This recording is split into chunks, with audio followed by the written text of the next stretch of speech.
podcast. I don't know why I'm doing this. It's an ASMR Halloween video. Yum. I mean, it's way past Halloween though, so maybe It's true. It's November 4th. We're late. maybe maybe we shouldn't be doing that. But we just thought it'd be fun because I don't know. I was playing with the little filter here, and I felt like rubbing one in. Rubbing one in, as they say it. Those ASMR aficionados out there. So, if you guys don't know, we actually haven't done a movie review in a very short while. I think the last movie review we did was I wonder why that Predator. is. It's because it's hard to get people together. It's true. We As- all have lives of it our want- own.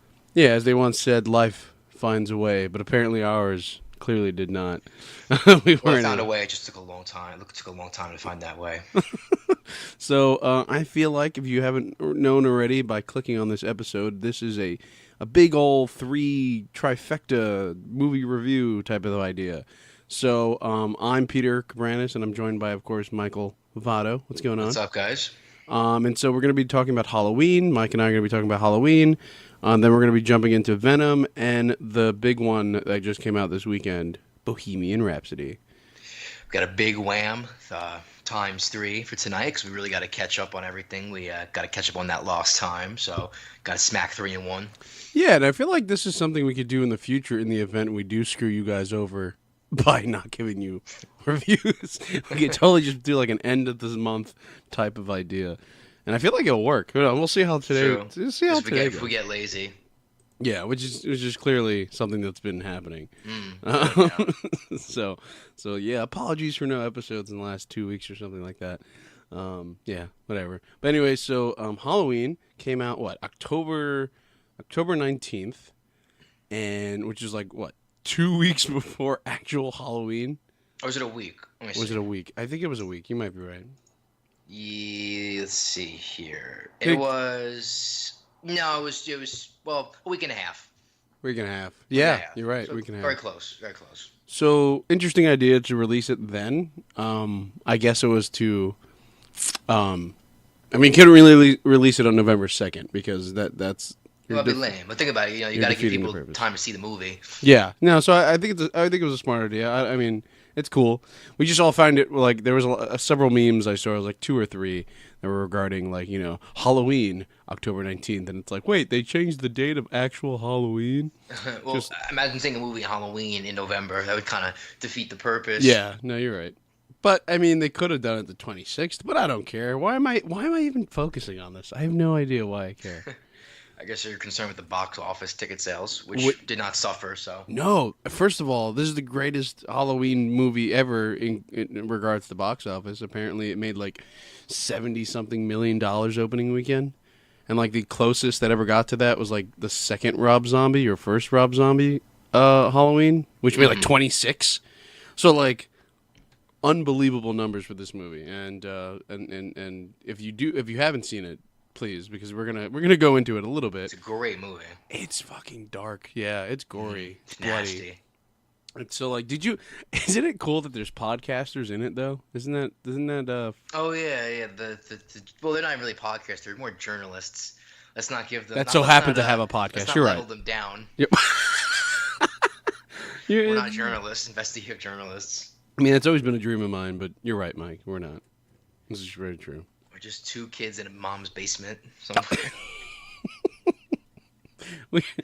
We're making not that going dream. 2,000, 3,000 miles across the ocean to investigate a serial killer. That's true. They're from England. That's a good point. Yeah, they are. Which is interesting. I don't know why that was the choice, but I thought they'd be the main characters. I don't know, I didn't think Yeah. it'd be the family from the original movie. I just thought it would be these 2 randoms, kind of like to serve the purpose to introduce the audience. People who haven't seen previous Halloween movies. I guess they were like kind of like the foreigner in the whole franchise. They throw like a stranger character, but no, they're just there to get killed. It kind of reminds me. Remember that movie, The Boy, Yeah, I when do remember the boy. the girl came, like, she was from the United States and went to England just to do like an internship in the house, like that. Like I remember that. It made no sense, and it was also to get away from her boyfriend. Like, she could have gone anywhere else, but she went to England, out of all places. So it was like, unnecessary to do it that way. But I guess it made sense for that. I mean, I don't care. But it was interesting that they were from England. That the story of Michael Myers had reached that far in the last 40 years that it made an effect on someone's life in England, which is kind of Yeah, I guess so far away that the story of the killings. And in the original movie, it's only like he only kills a couple of people. It's not like he like doesn't. This five. movie, he goes like OD. Yeah, he goes way beyond Yeah, he goes 10. ham in this Yeah. movie. Like, yeah, the original's like 5 killings. This is like, whoa. And so we get introduced to them, and then there's that freaky that the cold open of them going to meet him in the prison at the Hmm. psychiatric Yeah, the ward, mental hospital. and everyone there is bugging out because they see the mask. Hmm. That that was an epic opening because like I from what I heard from Jamie Lee Curtis, she said that when she got the script years ago, a couple of years ago, that the Hmm. beginning of the movie was going to open similar to the original movie in the sense of like um, the family and seeing seeing kids walking the streets alone and stuff like that. And so Halloween, you know. yeah, so they moved that later into the movie, They and, did. and so she was like, she was digging the fact that they were doing that homage to the original movie. But then when she heard that they were going to do that, she was like, "Fuck yeah, why not?" It's It's a so weird unnerving. twist. It's so unnerving that opening. It's just, and then it just cuts abruptly, and then you play the classic John Carpenter Halloween theme. But it's like so unnerving that the fact that these inmates that are some of them, one of them was blind, I think, and whatnot, that they feel the power from this mask because they all know the story. Yeah. Yeah, that was pretty freaky. It's like beautiful daylight, and they go outside in that courtyard, and everybody's like chained to I guess like poles in the courtyard, and then they all start like freaking out and like the jittering just because one of the British guys takes the mask and like tries to put it in front of Michael Myers' face, and it's just like, whoa, is it like supernatural the mask or like, what is it? Like they don't explain it, but I thought they did like the scare tactic for that. I think was pretty effective. Yeah, and the idea that the mask has lasted this long because it was like in a museum or something. I think they made that. I think it Um, was in the police storage files. okay, yeah. So they made, but they did point out where it came from. So it wasn't like these podcaster journalists found it at a salvage yard or at Yeah, a yeah. It flea was like market. I think it was like police possession, and they were Yeah. like so like surprised they actually had the mask. But it was the mask that triggered whatever him back to go on his killing spree. Yeah, because I think if they never went there to go bother him, he probably wouldn't have cared too much, maybe, to I go don't think he would have after. done anything. I don't think any movie. I think he would have just been in his catonic state. That's a I good. think they would have transported him without issue. Because remember, they were transporting him from the mental hospital to, I guess, another facility or whatever Yeah. it was. And once they, you know, showed him the mask, he just flips out. I remember his first kills, he doesn't have the mask on, too. But they don't show you his face. Right. Yeah, his first three killings are without the mask. He killed the no four first four. Was it four? Yeah. So he killed the Yeah. mechanic. He killed the convenience store guy within the gasoline station, Hmm. and then he killed the two journalists like right away. Do Like you remember that? Does he kill the? I don't know. Because one was one of my coworkers, and he said that he doesn't kill the kid in the beginning, in the pickup truck. The dad goes outside. That was before the journal. Yeah, it was before the journalists. Remember that scene? no, that's before because of the fact that because you're right. So that was his first kill. I thought I, the first person he killed was the dad, but the that was off dad, screen. the dad, but I don't. They never show him killing the kid though. Doesn't he like break the kid's neck into the dashboard?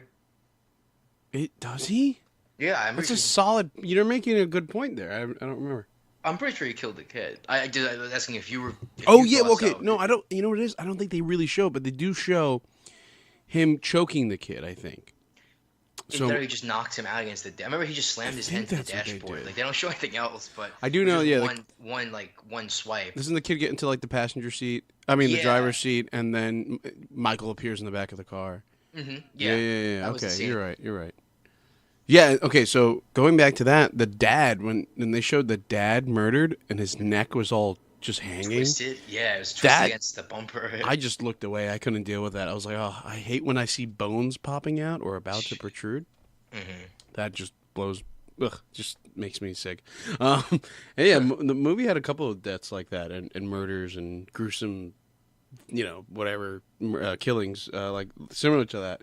The one that I think Okay, so sorry, you mentioned the car and the kid, and the movie has a lot of these classic like '70s, '80s horror tropes of like Yeah, it does. the kid's by himself or a character's by themselves. What does that mean? He's gonna die, or he or she is gonna, bite it. And do you remember like in the theater there was a lot of all like the whole theater was just like, no, don't do it, or like there's a lot of those moments. Was there? I don't really remember that much being that much fanfare in the theater. Yeah, you don't remember that? I No, do. I honestly don't. I do. I remember, especially the one with the kid. Like we all laughed. Everybody basically laughed when the kid opened the door, and they were just like, "You know what's gonna happen," and it didn't happen too fast, but it happened still. But yeah, there was a lot of like moments like that, and it's like, and I think that's what like the critics of this movie state is like. The obvious horror tropes are in this movie and the writing's not good and I'm just like you have to realize that it Yeah, is but playing off that it's a direct sequel from the original so like mhm. it's got to stay in that world Yeah. so I feel like I don't know I they mean, yeah, I think that's intentional. I mean, it's a horror movie. It's not.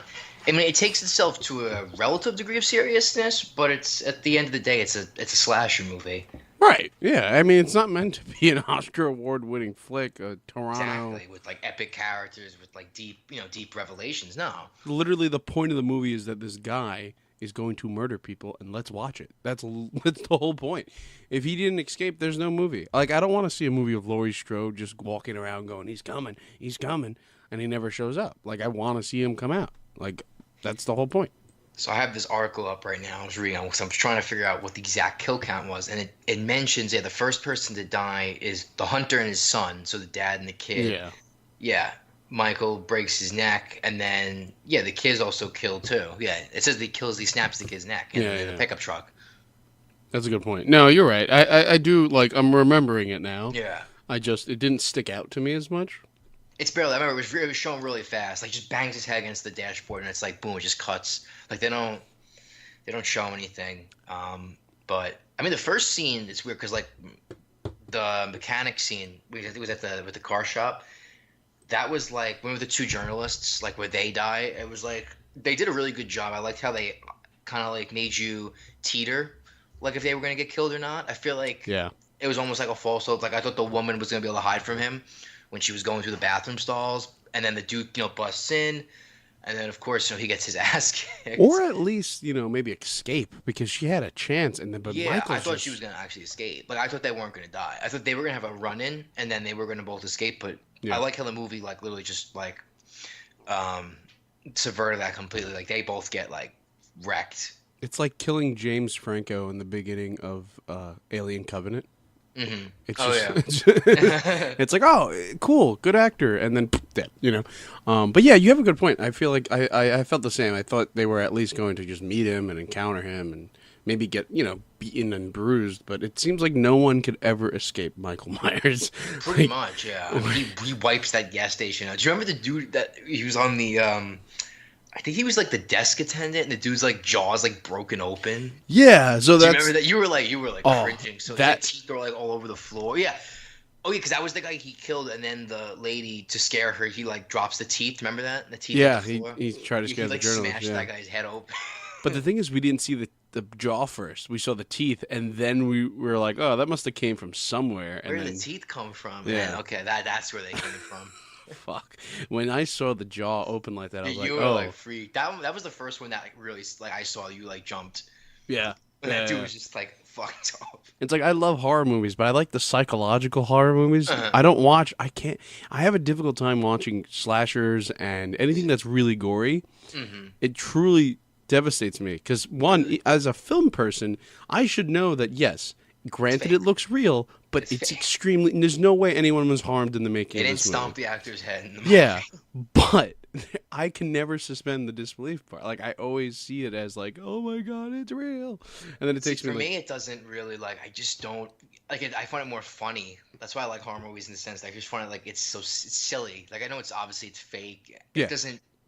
I mean, it can gross me out a bit, but at the end of the day, I'll just laugh at it. Like it's See, just I'm so like like that with it's every horrible. other aspect of horror, Yeah, except for the parts where it's blood and gore. that deal with Yeah, the body. Parts that deal with the body, just ugh. Because I like my body. Granted, I'm not like the most in shape, but I like seeing a pristine human body. Like I don't want to see it of cut course. Yeah, open and dude with his head like destroyed. Yeah, yeah, I don't want to see that. That's not my thing. So when the movie keeps showing you and showing you this stuff, and I'm just like, oh. And I I know. and for like I told you and I told Antonio the other day, like I didn't have a nightmare of this movie the night of. I had it like 2 days later. It was like because I kept watching That's YouTube freaky. See, videos. I wouldn't want to, and I wouldn't want to have a friggin' nightmare of this movie. No, it wasn't fun. And I felt Not a like slasher movie. to talk about the dream for like a second. It felt slightly comical. Like he kept Hmm. showing up everywhere, and as if he was like That's a, scary. it was like he was my friend, but he was a Damn, friend that was trying to kill me. that's scary. The only horror movie nightmare I ever had, it was funny because it wasn't even as a result of a movie, but I was playing in many years of Alien Isolation, Uh, the game. And I had a nightmare that one night, I think the first time I played it, and I was like crawling through the vents. And yeah, the thing was like tracking me, like in the movie. And I just remember that was like a really brief dream. And I remember I was actually legitimately woke up. I was actually like frightened. Like that was the only time. And oh, that that's game funny. actually weird because that game actually scares me. Well, horror movies don't. I don't know because it's a game. It's interactive. I guess I don't because know. you're the player, you're the Yeah, character. like that game actually frightens me. Like getting caught by the thing, it scares the shit out of me. Because it's I guess because when you're watching a movie, you have no control of it, whatever. But That's yeah, true. yeah, Yeah, I yeah. guess I that's don't what care. it The is. movie and Alien, the movie doesn't scare me. You know, none of them do. But the game actually, like, I'm frightened by it. I So think. do you have a history with Halloween? Because I know I do. It's the first ever scary movie I probably ever saw.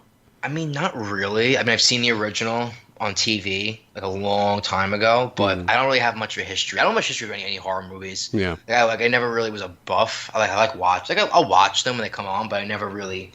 I don't really have a favorite or it's not a thing I'm huge into. Like I enjoy watching them. So I don't really have a history with any horror movie, give or take. But of course, I know it's one of the classics, you know, with Friday the 13th and it was the first of the big three of those guys. all those guys. Yeah, it was pre Jason, pre Krueger. It like I guess spawned that idea of a main central character doing slashing of characters. I guess I don't know really history of horror before that, but I just know like I feel like he started the idea of Michael Myers began that whole slasher. The body Um, horror films. yeah, Yeah. it's funny because the first, like I said, the first horror movie I ever saw was Halloween, and I remember it was down the hall in my uncle's house, and my cousin. We were like 8, 9 years old, and my cousin freaked out. He couldn't deal with it, and he ran to Damn. the bedroom, and I just sat there and I enjoyed the crap out of it, and I don't know why. Like I don't know. And then now it's like I can't. There's certain horrors that I can't deal with, and for some reason, as a child, I just I soaked all of that in. I have no idea why, which explains how fucked up I was when I Probably was a the child. first horror movie I've seen, funny enough, is probably Psycho. That I remember as a kid. I didn't get to see that until I was an adult. Yeah, it probably was Psycho. I probably caught it on the TV. Wow. Was it- So, wow, that's an interesting movie to see as your first horror. Yeah, That's 'cause my good dad one. had it on VHS. Yeah, I think yeah, pretty sure it was Psycho. Nice. This movie, it deals 40 years later. It says "fuck you" to all the other movies that Oh came yeah, out, that's a good and thing probably. it totally is because if you have seen any of them, they get progressively worse and worse and worse. To the very last one that was in this, uh, I guess you could call it the canon. The last one, which was like Resurrection, which wound up being like a reality TV show type of movie, which I was telling you guys the other day, and it's so ridiculous. And then Rob Zombie decided to do his own versions of the Halloween franchise, so those have Hmm. no connection whatsoever. And then that was Halloween 1 and 2 that he did, and then now this. And so it's like they said screw the other ones because you kind of need to if you're gonna bring Jamie Lee Curtis back. She dies in like 6 or something or 4, and so if you want to tell that story again, and so the idea of this character being like so fucking Nuts. taken Yeah, aback by being almost murdered by this guy, I would kind of have to agree with her daughter though, where she goes, "Mom, you need to just let it go. You Well, did." of course. I mean, she's like friggin' survive when like full survival is nutcase. Like Yeah, it's like she's PTSDing all over this killer. more or less. That's the only threat in her whole life. And it's just one person. And although she's living in the same friggin' town she has her whole life. She didn't even move. She could have moved half across the country. Yeah, that's a big plot problem. Yeah, but But she I mean, decides to it's stay in. Yeah, but there would be no movie, yeah, obviously, if she exactly. was in, you know, Arkansas Yeah, or, you know, that's a good point. I mean, but yeah, I love when people point stuff like that. I was like, God, but then there would be no movie. You're right. yeah. So But let that yes, one slide. yeah, of course. But Like I said, it's a horror movie. It's not meant to be, deep, deep characterization. She's gone obviously psycho. It's because she's been living with the PTSD for the attack for 40 years and yeah. it's estranged her whole family. Said she was divorced like 3 times, and she's estranged. Her daughter's estranged, and her life sucks more or less. I enjoyed that. Then you just mentioned the whole divorce 3 times thing. Like each, the glimmer into her life over the last 40 years was very smart on their part to even let me like, because I could have easily just gone, oh, she's just a whacked out lady. But each passing moment, I felt more and more on her side because you could easily just cast her away and be like, oh, she's just crazy. There's really no reason. But it seems like it affected her so deeply. She couldn't carry relationships. She couldn't carry a job. She couldn't do X, Y, Z. Exactly. Um, so I do appreciate them giving me that information. And the fact that I like that she doesn't have. It's not like everyone hates her or resents her or anything. It seems like yeah, clearly her daughter has a dislike because of the whole being forced to go into foster care due to her mom. But her granddaughter has glimmers of like I want to care for my grandma. I just want her to be better. Yeah, exactly. I like that. Yeah, Yeah. that was cool. Like she's like the daughter, kind of plays the role as oh, I understand, what she's going through. Everyone else, the mother, her, I don't know what the word would be, but her daughter's husband, all kind of like dismiss her, but the Yeah. daughter is like, I understand. That was kind of cool. It's like the new blood and the old blood. I like that. Yeah, and I guess for reasons of the granddaughter's, like her own reasons why she is like that with her grandmother. Whether it is because of the relationship she has with her own mother, maybe that's why she acts the way she does with grandma. Maybe like she sees grandma as a misunderstood person. Yeah, exactly. So, oh God, at the end of the movie, did you? Okay, so did you know, or did you? Because I didn't know this until they said it in the movie. Did you feel like the house was a trap for Michael, or did you feel like this whole time it was just what I thought and probably what everybody else thought, which was just a fortress of a bunker of sorts? Did you feel like it was a I, trap that she stated? I, I mean, I wasn't surprised. I would say that. I Yeah. wasn't surprised that it was a Okay. trap because it was literally the whole grounds was literally designed to kill any intruder. She had food rations. It made sense. It didn't surprise me. It was cool, but it didn't surprise me anyway. I think that was a natural conclusion to this whole fortress she's built. She could survive in there for like a month, and she has. The only thing that really did shock me though is the fire. The fail safe at the end, Yeah. the self destruct. That was a little like over the top. I think.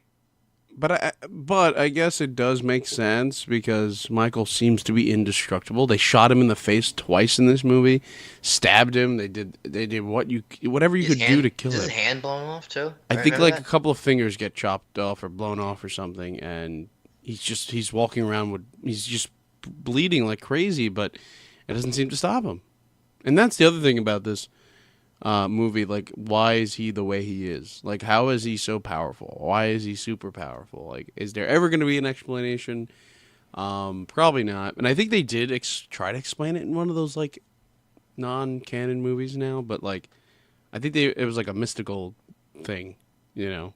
But Hmm. I want to know like now, like why the hell is he so Indestructible. fucking like they, But they they never explain if he's supernatural right? or he's just a strong man. Like the dude is Yeah. like unbreakable. Because the one that made me go whoa was when he smashed the guy's head open, like just exploded. Was it the doctor? The doctor. Yeah, I was about to mention that he stomps the doctor. That one was. I'm like, that's. I don't think that's possible. I was Like, talking I to my don't. coworker like that dude's head just turned into a watermelon and went boom. Oh, like that was that was straight up nasty. I gotta hit up the guys at MythBusters to be like, I know they're not a thing anymore, but they'll still do it. But like, is that even possible? Is that even like? Do you think that's possible? I mean, it might be, but how? I mean, how much do you think he weighs, Michael Myers? Like, He's over 6 feet tall for sure. do you think he weighs like 250 maybe? Maybe, but like, would that even? Like, I want to test this out, but I obviously don't. You gotta find somebody's head to step on. Right? I want to try it out, but It's a little disturbing. yeah, I'm messed up. I'll look it up. I'm pretty sure on just Wikipedia is it possible. See, I don't want to look it up because then I'm going to see pictures and then I'm not going to sleep for months. So I'm stuck in this. That's true, I I'm guess. stuck here. I guess I'll have to do it for you. But that doctor was an interesting character, though. His whole idea He behind. was, but I feel like he was pretty much he was a trope too, like that crazy scientist dude. Yeah. That's not original. It was interesting, but it wasn't original. I feel like I've seen a lot of movies where you have that like crazy scientist who will kill people to see his creation. Not that it's his creation, but it's his study subject. To go wild or whatever. Yeah, he even mentions it, like how the whole reason that Laurie's still alive is because Michael's still out there, and the reason Michael's still out there is because she's still out there. Yeah. And that he wants to see if what would happen if they were both to meet again. And that is like, that's so fucked up. Like, why would you? Why give this man a license? Why not take it away? Exactly. Yeah, you're right. He is very been there, done that type of character. But I mean, he kills the cop with a friggin' a little scalpel. Oh, it was even a knife. Do you remember that? I think it was a pen that had a knife within it or something like that. A knife pen. Yeah, I think that's what it was. I might be mistaken, but you're right. Yeah, he clicked the button and it just popped right out. Clearly, only a guy like him would be carrying something like that. So, but yeah, like he was interesting. So Michael at this point has killed like what 15 people in this movie. He kills. I think I just read online. It says he killed 17 people in the movie. He killed 17 in the wow. Oh, okay. Halloween. So Halloween that night. Oh my God. Do you remember the sequence where the moment he picks up the hammer? Oh, he kills the mother. But it's like it's one shot. The one take, yeah. He does it was in the trailer too. I remember that scene. It was so cool. Like I was watching a video with the director was with Jamie Lee Curtis, and they were talking about how originally there wasn't going to be a baby in that crib. And so originally he wasn't going to not kill the baby. There was an older man sleeping on a sofa. But it turned out that the extra never showed up. And so they had to change the scene to there being a baby there, which obviously we never see the baby because it was just a crib. Yeah. And so he walks past it. So that's because a lot of people were like, whoa, Michael has morals? Yeah, everyone was kind of like, why does he not, whack the baby? I'm happy he did not whack the baby. But me too. But according to the director, it was just happened. It just so happened to be that way because the extra never showed up. So they never. Yeah. I think, and then I remember reading, I was like, it's just like not his morals, but I think it's just a baby's not even a threat to him. It's just like he doesn't kill animals either. It's just kind of like it's just there, doesn't move. I don't think he gets any satisfaction out of it. Yeah, I hope But that's what it is. he kills kids though. He killed like a freaking 8-year-old kid. So that's true. So it's not like you're right. Yeah. So I guess anything that can talk, I think he seems to target. But baby's almost like a pet or like a wildlife to him. So it's not something of like interest. Yeah, doesn't he kill that little black kid too? No, he doesn't. He doesn't. He got away. He gets away. The cool black guy, he got away. The babysitter. Yeah. Yeah. Yeah. The babysitter died, and her boyfriend. You remember that? Yeah. So that scene where her body after he killed her is sitting in that like ghostly. It's covered in the sheet. Does you remember that? That's a callback to like one of the other Halloween movies, which is really cool. It?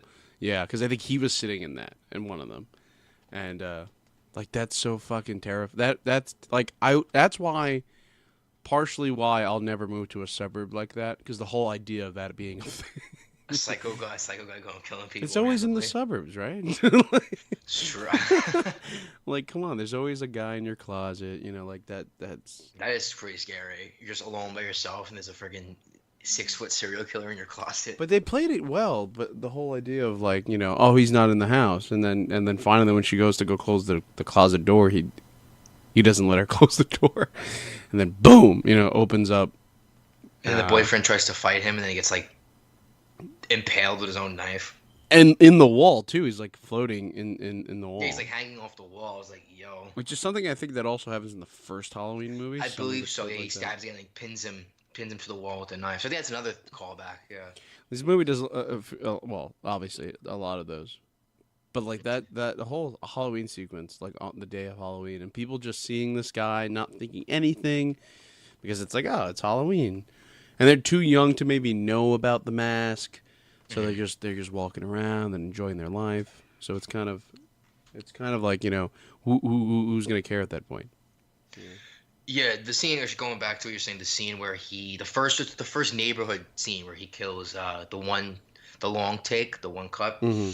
That scene was so like, it's like it made the killing so nonchalant. I wonder if that was definitely intentional. He just picks up the hammer.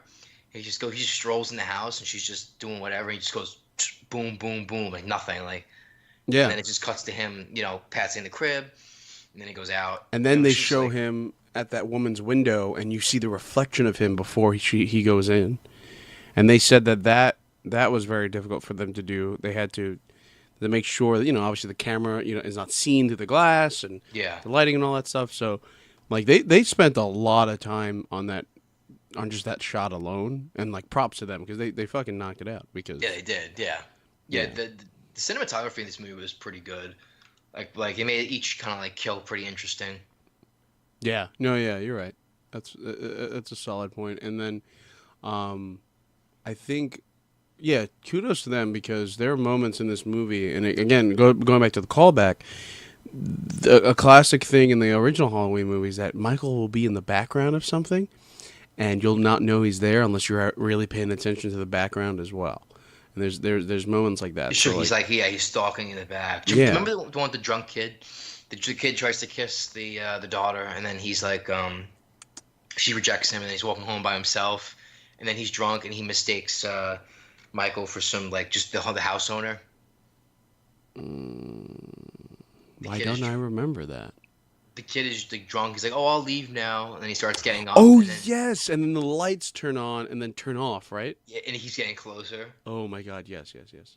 First of all, if there's a guy in a bush like 20 feet away and he's not moving, Yeah, go. yeah. Move He yourself. could have just left. I think he would have honestly left him alone. If he just left, he might not even done anything. Maybe, but then again, don't be surprised that you hear someone. Well, because that's another thing. Michael really doesn't breathe much, but like, don't be surprised if you hear boots just going boom, boom, boom, right behind you. The other thing, That dude was impaled on the gate. You remember that? He got impaled. that's a fear of mine. That's scary. That is terrifying. Pointy ass like fence gates. That dude Yeah. gets impaled through the neck. Like, damn. So like overall, I feel like if you were like to rank the killings and of gruesomeness, I feel like the number one would probably have to be the ripped out teeth and jaw.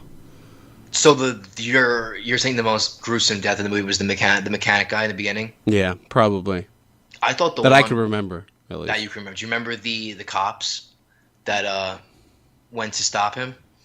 Later on in the movie, Yeah, almost at the end, before the final fight scene at the house. I don't remember what happened to them. Remember he carves one inside out. Do you remember that? He puts his head on the cop's lap. What? No. You don't remember that? What? Do you remember the cops? Okay, so It was remember- probably so messed up that I purposely Probably forgot blonde. Yeah, it. 'cause he carves all the guy's eyes out, and he put like a jack-o'-lantern. He put a flashlight in the guy's head, and he like cut it off. Oh and then, yeah. yeah, you remember Now that? that you say that, yeah, I totally remember that. See, yeah, that was probably so like. I didn't find that grotesque though. I found that to be Really? in your I find that more grotesque. in your words. I found it funny. I mean, it's pretty nasty, but yeah, he plucked the guy's eyes out, and then he do. put the flashlight, and he made him into a I jack-o'-lantern. do remember that. Yeah, it was the two cops that came to. They saw what was going on, the commotion once the daughter had the car. Yeah, yeah. No, you're right. Yeah, I still don't feel. I mean, yeah, that's pretty like that's out there, but I wouldn't say it's like because you know what it is because I guess visually the jaw on a desk, you know, that visually for me was more nerve wracking The jaw, the than jaw scene. Not even the head, the melon. The head gets crushed like a watermelon. that could be tied for one or two, but for certainly, yeah, yeah, no, yeah. Now I'm stuck. You're right. That's a good first place one. I think, to me, it's either I think the scene where the dude's head's on his lap, or where he he gets his head crushed like a melon. Either that. There's the top three I have: the mechanic guy, the doctor gets his head crushed, and then the cop gets turned to a jack o' lantern. Mm. So where do we go from here? Like the movie ends with him in the house exploding apparently, but like I'm pretty sure they're gonna make a sequel. Like there's no way they don't.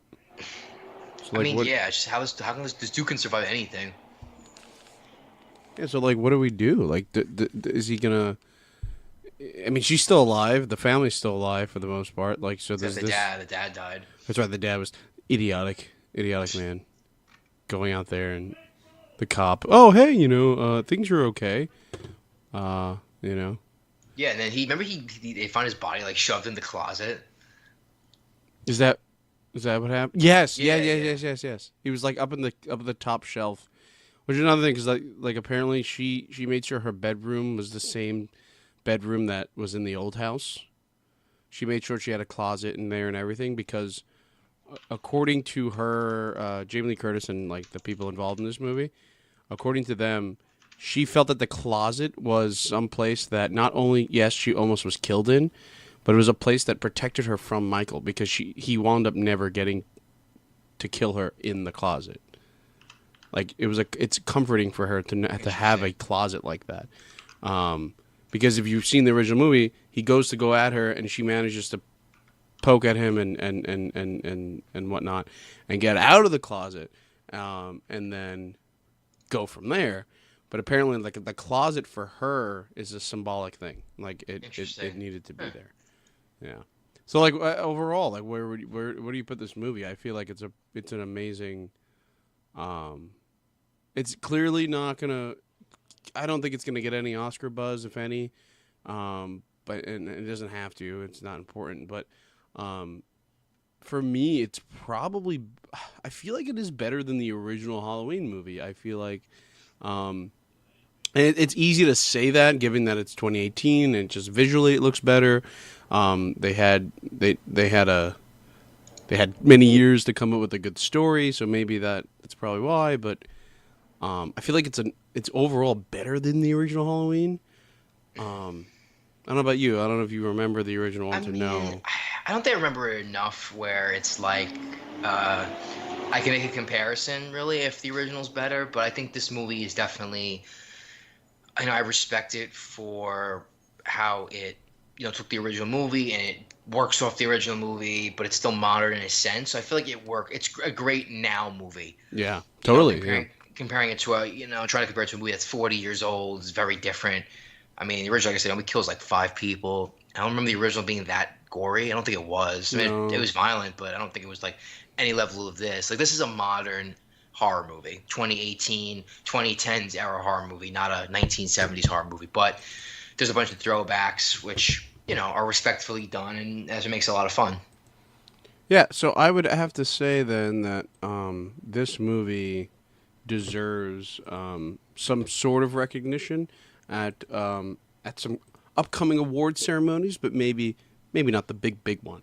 Um, but I feel like this movie did its job. Like it did its job of doing the sequel. Like if we didn't have any of those other ones all these years, and we only had this one coming right after the other one 40 years later, I would be like, oh wow, I forgot about that old movie in the 70s. But you know what? This is a solid telling of a movie. Like it's like Yeah. Oh, without a doubt. I It's think like with it's a Star fantastic Wars. movie. You know, it's like we go from Return of the Jedi to The Force Awakens. It's like, where do we go from here? Oh, we're gonna do that. Cool. Okay. Like, you know, it's a solid return to this world. But the question is, where do we go from here? Because it's apparently That's true. Well, you know, it's a lot different than Star Wars. I don't think they're not the audience, the Halloween audience is not as finicky as the Star Wars audience that's a good or point. fans. I Yeah, don't think they're that's a good nowhere point. near as fanatical. No, but the only reason I made that connection was the gaps.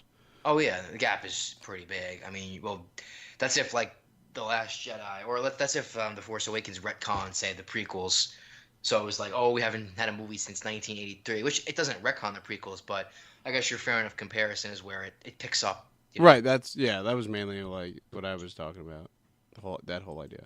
Yeah, so in 1983 to 2015, that's a lot of time. Yeah. So I think it's time to get Antonio on this bandwagon here. This little thing. So when we get back, our good Antonio Connolly will be joining us. Sounds good. Alrighty. Welcome back. Welcome back, The everybody. sounds of Hey, Peter who's Cabanas' that? sexy voice. Hey. Well, you know what? You know what? How about you do this then? Okay. You want me to use that voice too? Yeah. ASMR returns. Oh yeah, you missed that. Oh God. We did like a minute of ASMR. Oh jeez. So just in case you didn't know who that was, that's Antonio. We did promise him. It's been a long time since we all sat together and did a review of something. I don't remember. Mike and I were trying to figure out what that was. We don't remember the last time the three of us got together. Probably close to 2 months ago. Yeah. Yeah. I'm trying to look. honestly. Yeah, it's been a bit. I know. Mike and I did Predator. Right. Oh, right. Was it Black Klansman or was that? No, that was by myself. What the fuck? You did a was Black it? Klansman review? by See, yourself? didn't even know I did. I didn't even know. There. This kid doesn't even listen to his own content. Yo, man.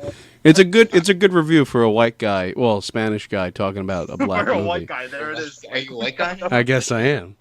Anyway, Identities are all confused up. I guess I'm like him from the movie. Anyway, so Antonio's here to talk about Venom, and then we're gonna kick him out. Just kidding. We're gonna also talk about Bohemian Rhapsody, like we promised. But Antonio, so we've been doing like this whole like October in review in a sense of like movies that we've What seen. giant fucking episode because Because why not? You know? You know, yeah, they why not? deserve it. Triple whammy. So this one's Venom, and so I haven't seen it. I don't really care to see it anytime soon. Once it comes out on Blu-ray, sure, I'll buy it or something, or I'll rent it somewhere. And then Mike says he's never gonna see this. Is that right? I mean, I may if it goes on Netflix, I'll catch it, but I'm not gonna Yeah. go to the theaters and see it. True. Okay. So Antonio, you went to go see this. You seemed, from what I've heard from you, to enjoy the movie. Yeah. So let's talk about it. All right. So Sony's Venom is not it's not a bad movie. Hmm. Like most critics say, it was like, oh, it's like a early 2000s, Sam Raimi-esque Daredevil type of movie. I mean, on my end, I guess I can see where they're going with it, but on the other hand, it's like it. At the end of the day, it doesn't follow the Venom mythos, right? It doesn't follow like toe to toe, right? So like it doesn't they're- really. What you get in the comics is not quite what you get in the book in the movie. Yeah, not really. Obviously because there's no Peter Parker, there's obviously no like all this other stuff, but they do reference certain things like so the movie takes place in San Francisco, I believe. And in the start of the movie, they tell you Eddie Brock got ran out of New York.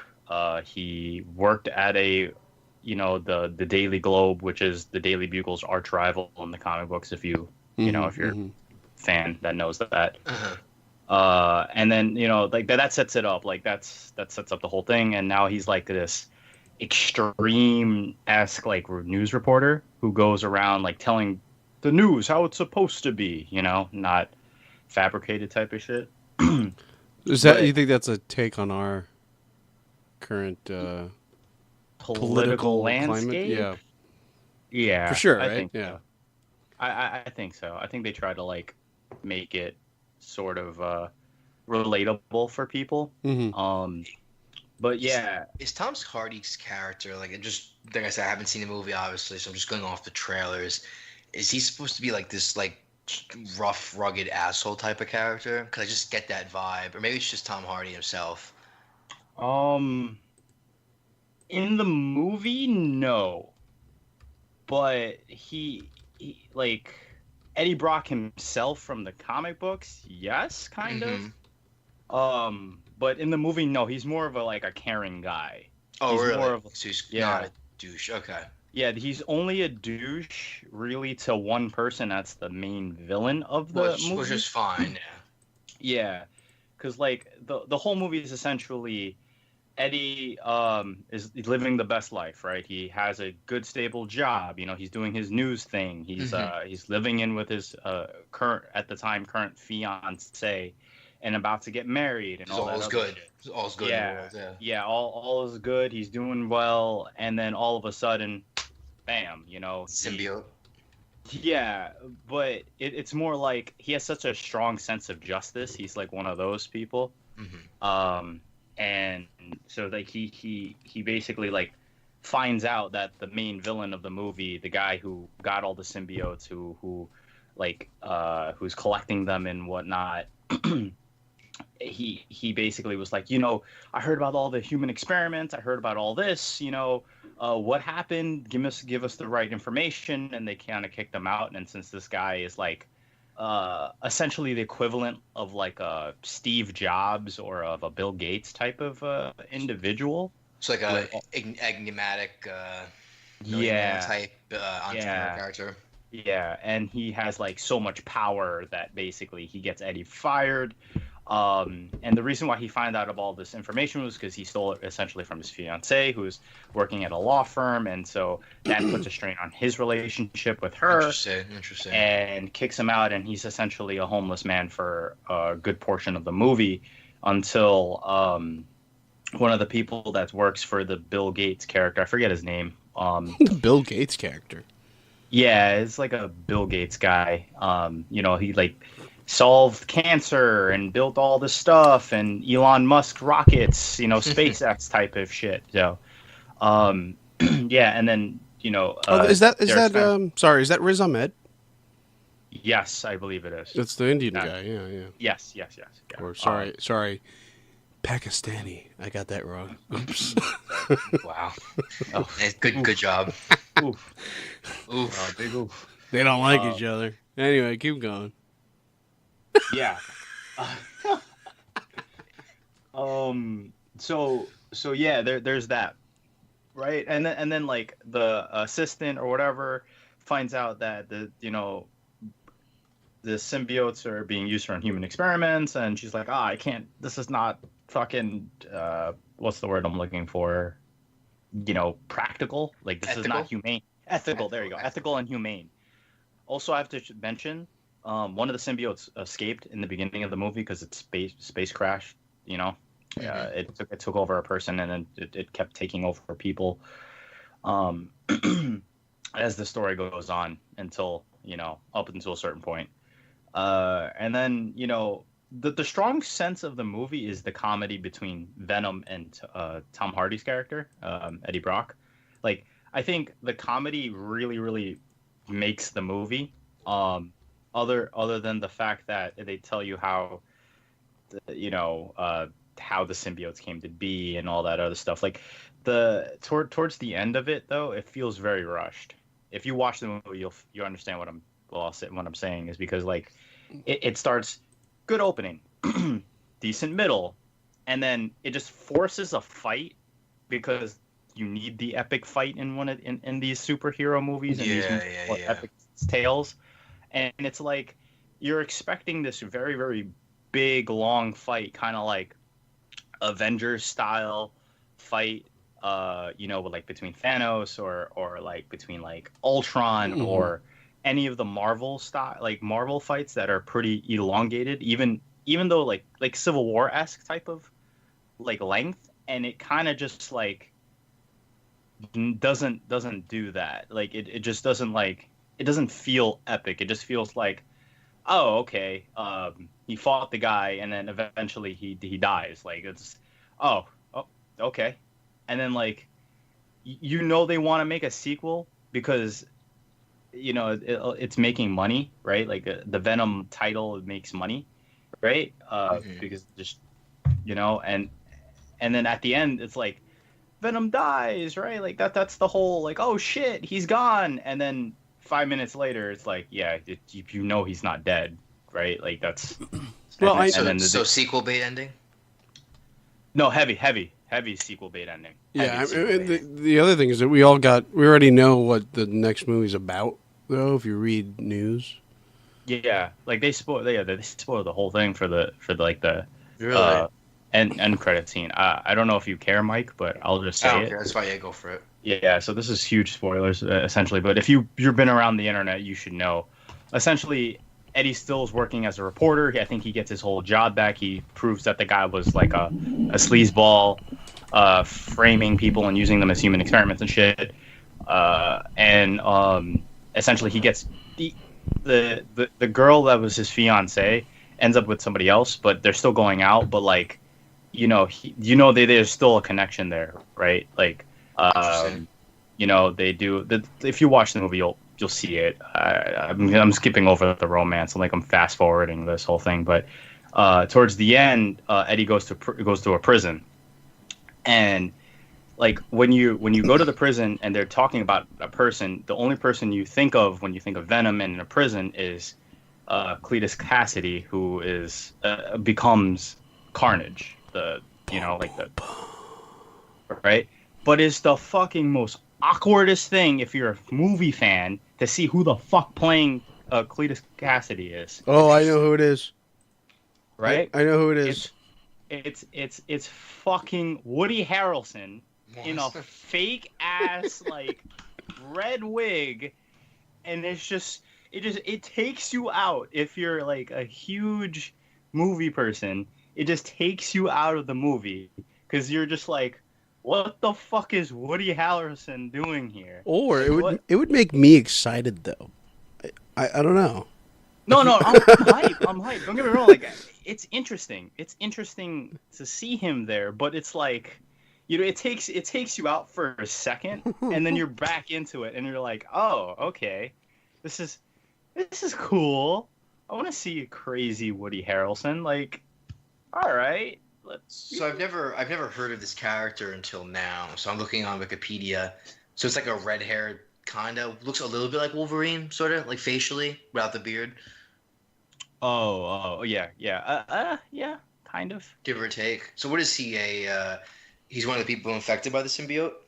So, comic book lore, for those who fancy it, basically, the Venom symbiote is the first symbiote that I know of. I don't know if Marvel changes shit all the time, but at the time, is the only symbiote to drop on Earth. So, the symbiotes they reproduce asexually, essentially.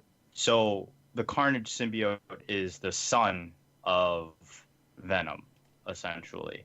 So what happens is that the symbiote, like they do something where Peter sends it into space and then it comes back, some shit like that. I can't really remember, but and then it falls inside the prison, and Cassidy is a serial killer. Like, he's crazy. And he likes picking at his skin and stuff, and and he bleeds. So what happens is the Carnage symbiote like goes in through his skin, and then like it becomes like it infuses him with it infuses him with with like blood and stuff. So that's why he's red. That's why he's all like crazy, and like you can't really control him. Like, in every one of the storylines that I've read, he's always like this outlying factor that both Venom and Spider-Man have to team up to beat, because them alone can't beat Venom, Carnage. I like see. that. So I'm reading his Wikipedia article. It just says like he's a mass killer, pretty much. Yeah. But, I like, see. now they're I gonna think have he to. was doing a live. My mic. Sorry, but now they're gonna have to change that though, because he's not. How is he gonna be the son of, you know? Yeah. So they did like I said, the movie is not really faithful to the comic books in that aspect. Yeah. Like, so you go Which and is find out fine. from- Like which is Yeah. fine. I don't mind it as long as the movie is good, right? Like, the MCU changed a lot of stuff. Yeah, I mean, Right. all comics change most stories with each new Yeah. incarnation, so I mean, it's fine. Yeah, it's fine, you know. As long as they do it well, I'm fine with it, right? So what they did was, because Venom tells Eddie Brock, "Yeah, we let you guys find us. We're going to invade you. We're going to come in, take over all your shit, and live on Earth, essentially, right? That's what the symbiotes want to do. They just want to come in, find suitable hosts, and live on Earth. Just the stereotypical sci-fi terraforming Earth thing, you know? So are the symbiotes by default, are they malicious? No, not No. well. For in the comic books, it's more like Venom feeds off of Peter's anger. So every incarnation of the comic books, it's like the Venom suit like made Peter, the black suit always made Peter very more angry. He made him more violent. So it amplifies his emotions more or less. Yeah, exactly. I see. So in the most recent comic book for that showcased it, a lot of people knew this, but I'm glad that Marvel kind of like outright said it in this storyline. It was basically when Peter first got the suit, he would wake up like exhausted and tired like during the day, but have no recollection of what happened to him.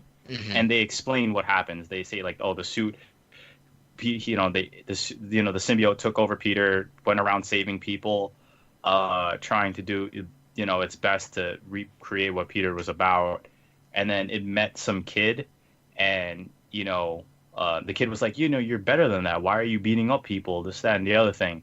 And then the suit, obviously couldn't talk, right? He was just shaking his head and shit. And then he does the same thing again one night out, and then the suit, the symbiote finds out like that kid died, and then he like built a bond with the kid, and then the next day Peter rips off the suit because of he had enough of it. So it's like this is like leaving a stray puppy that with no recollection of anything by itself, and its owner like leaving it, and that's why like it bonded with Eddie in the comic books, because Eddie hated Peter for finding all these pictures of Spider-Man, doing better than him in his job. So it fed off of the anger. So some of them are chaotic evil like Carnage, but some of them aren't. I guess it just depends on the host. Depends on the host, but it seems to amplify the emotions of the host more or less. I see. Yeah. Interesting. Yeah. So like the whole movie was essentially the I forgot the Riot symbiote is a squad leader, some sort of like Delta Black Ops team. Interesting. Yeah, and going like using the billionaire guy to go up into space and bring all his people back and take over the Earth, essentially. And so what I think, the Carnage symbiote is still on Earth because it was there. He's like, oh, I'm sorry for leaving, one of them escaped. If you follow the movie, it was just like, oh, one of them escaped and we don't know what happened to it. And that's what I think it is. Like, I think that's where they're going to go with the story. It finds Cassidy and it bonds with him, and then Carnage versus Venom. Hence the sequel bait, yeah. Yeah. Fucking stupid. No, I'm just kidding. I like, if you're a fan of Venom, you're if you're like a huge fan of the Venom title and like his character and what he's about in the comic books, I think most people would get mad about it. But if you're just an average viewer who just wants to watch it like something like a popcorny movie, you should be fine. Even if you're not, even if you are a huge fan of him, like Venom's my favorite like villain for Spider-Man. But I wasn't mad about it. I say give it a shot. Yeah. That's the one thing I wanted to discuss with the guys is like a lot of the fans liked the movie, but a lot of critics hated it. So like I wanted to discuss that, like why critics usually hate stuff but fans usually like it, and like the in between like events that happen in between that. That's why I've always been a guy who's like, I'm not gonna really listen to critics unless I watch it or experience it for myself and formulate my own opinion about it, right? Yeah, it's a tricky situation because you could easily go with that critics are just old white men that don't know anything, which is not true because most critics aren't old and probably not white. So you can't even use that additive. I don't know. It's strange. Some critics hate just to hate. There's that obvious. I hate those critics. Right. Yeah, and I The hate those too. contrarians. Yeah, and they're the worst because it's like you're not even giving the art a chance to breathe and show you what it's worth, what its value is. But then same as on the other side, you have fans that are just fanboys that just like whatever is out there from the people that are making it or the IP itself. So it's a tricky situation to even like delve. Like you could write a whole thesis as to why critics hate things and why the so-called fans like it. I don't know. For our college fans who are gonna graduate, there you go. Yeah, it's a good idea. Peter just gave you a thesis to write about. It's very true. That's true. Though. Yeah, that's true. That's a good thing to write about. Why do people hate things? Yeah, that's another thing to write about. So many factors play into it. I mean, if you even go on Rotten Tomatoes, like right now, and you look on, because excuse me, I just burped. That was weird. You can see an image of the reviewer, right? And Rotten Tomatoes is obviously an aggregate, so you could be able to click on the original review, and it's from like Los Angeles Times or whatever. These are varying ideas from very different people, and yet they all seem to have a consensus of like, I didn't like this movie, and they all give varying reasons. So I don't know. It's complicated. It's very complicated because again, I keep hearing great things about this movie from people like you said, the people that know Venom. But again, you did also say it varied from the comic. So are these people just liking the fact that Venom's even on screen to begin with? And the fact that we even got a Venom movie? Like, maybe they're just excited because of that? Like, and the other idea is, like, what do these people even know about film to begin with? Do they just like movies? Or do they just like... I'm going to be 100%. The Venom movie is not like a 9 or an 8 movie. It's a solid, like, 7, in my opinion. Like, it's not... It's an enjoyable movie. Like, you'll get a laugh out of it, because it's funny. Like, some of the writing in the movie is great. But, it's not a bad movie, It's not something like I'm gonna say this movie's trash, like it's not like a really bad B movie that you watch on like Sci-Fi, for fun, right? Like myself, but it's not terrible. I will say there's only been 2 comic book movies in the last 5-6 years that I've said no to going to see it in theaters. Like on my own accord, like this, I've missed some comic book movies in theaters, but there have been only 2 that I was like, I'm not even gonna bother, and that was Justice League and Venom. And I mean, they Justice League wasn't that bad. No, I still don't know. I still haven't seen it, but like objectively speaking, it wasn't great. Yeah, but it wasn't bad. I'm sure it has its problems, and most. Well, I'm pretty much heard that the main criticism was that, or if it was good or bad, is that it was like it felt like an early 2000s superhero movie. But Venom, yeah, that's what I keep hearing too. Is that? Yeah. I know you mentioned that. Do you feel that? Do you feel like it would have if it did come out in like 2006? It would have been like more loved, more beloved, or something. Okay. So if this movie came out in 2006, yeah. Yeah, in that I climate. mean, yeah, Batman. because the if you think about it, all of the early comic book movies, besides maybe Sam Raimi's and like uh Spider-Man's trilogy, like every one of them was really like dark and brooding in a way, you know? Yeah. Like this movie gives you that dark and brooding aspect, but it like it has that Marvel Cinematic Universe comedy to it, I will say. So you'll get a good laugh. Like I've been saying this whole time is like you're gonna get a good laugh. You're gonna like the dynamic that is Eddie Brock and Venom Mm-hmm. because it's funny, right? Like there are moments where like Is it Spider-Man 3 funny, where it's not funny? no, it's actually funny. No, it's actually funny. It's not funny out of irony, you know. Yeah. They like there there are moments where like because the symbiotes, the whole thing is that they if they don't like their host, they'll eat them from the inside. So they'll eat their Fuck. organs and everything, and they'll eat you and then spit you out as like bones, Yeah. right? So there's a part in the movie where his fiance is his ex fiance, her like new boyfriend is like a doctor, and he goes up to Eddie. He's like, Eddie, the thing is eating you from the inside. And Venom's like, no, I'm not. Don't listen to him. Blah blah blah blah blah blah blah. Oh shit. I'm not eating him. It's like he's like, you're gonna eat me? What the fuck, man? Like That's I thought cool. we were in this together.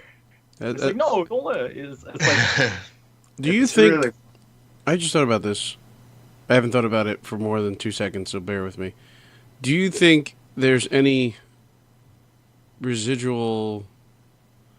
Let me take that back. Okay, so you know how Deadpool is a character that talks to the fourth wall. He's funny, but at the same time, he's a very dark person. Dark thoughts, Yeah. dark actions, whatever. Venom doesn't really quite obviously talk to the fourth wall, but he does have an inner monologue, just like Deadpool does. right. Do you think? Because I think. Do you think Sony was hoping that this was their Deadpool in that idea? They regard that With- we can get away with jokes and at the same time, Be dark and yeah. and okay, yeah, I could see that. yeah, I could see. I could see that with this movie. Yeah, I could see that. I mean, granted, they're I two think- very different characters, but I feel like if you could build a franchise over something like that, you would pick him. Yeah, I could see because just for a marketing standpoint, yeah, just because Venom is such a beloved character in the Spider-Man mythos. Yeah. So yeah, But this I was- could see that. But that's what threw me off from the trailers is that I wasn't expecting it to be funny.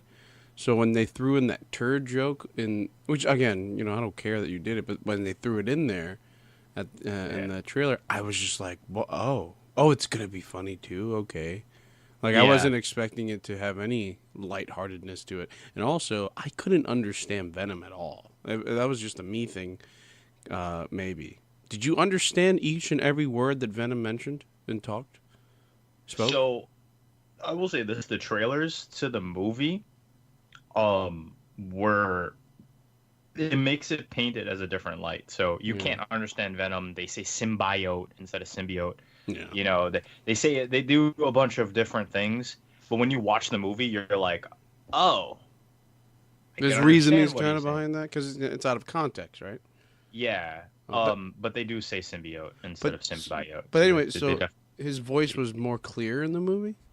yeah, it's clearer, but it still has that rough like. Yeah, they probably fixed that in post. Then that's probably what Yeah. happened. Eddie.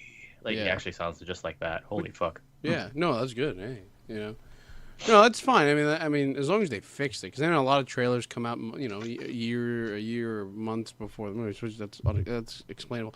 But that like kind of put me off. I was like, I'm not gonna sit through a movie that I can't understand the main character. Like, yeah. that also that's Oh. part of my reasoning not to go see Yeah, it? no, you could understand him. You could definitely like hear what he's saying.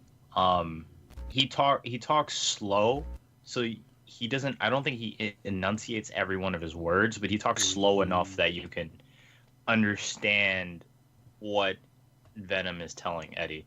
Also, I don't know if you guys ever played that. It was this game I played on the Xbox 360. It has to deal with this guy who was possessed by like two demons, and like he could quad Oh, I hold know that guns. game. What's it called? I know exactly what you're talking about. Yeah, Don't I think I've ever just played gotta put. I'll figure it out. yeah, and they made a sequel too. So, but the Venom symbiote when he's talking to Eddie by himself looks like the two demons that like were in that game. So Sony has some explaining to do. Oh shit! Like someone at the Is the it art is it team. called The Darkness? I think so. Is that the game? I- The Darkness? Hold on, let me look it up myself. The Darkness? No, I don't think it's that. No. Ooh. No, I know exactly what you're talking about. I had it for 360 too. It's like he gets infected by the disease and it like takes over his body. He becomes like a super. No. That's prototype. That's prototype. Oh, I'm thinking of okay, so not prototype. Yeah, prototype. Not is okay. prototype. Not prototype. Interesting. It might. It's like. Yeah, it is the darkness. That's Yeah. the game. Oh, shit. I've never played it, Interesting. but I know the game. I know of the game. That's why I knew. Yeah. Interesting. Yeah, and they made a sequel to it. Because if you even look at the box art looks just like what the Venom symbiote was. How do you call it? I see. Like when he talks to Eddie.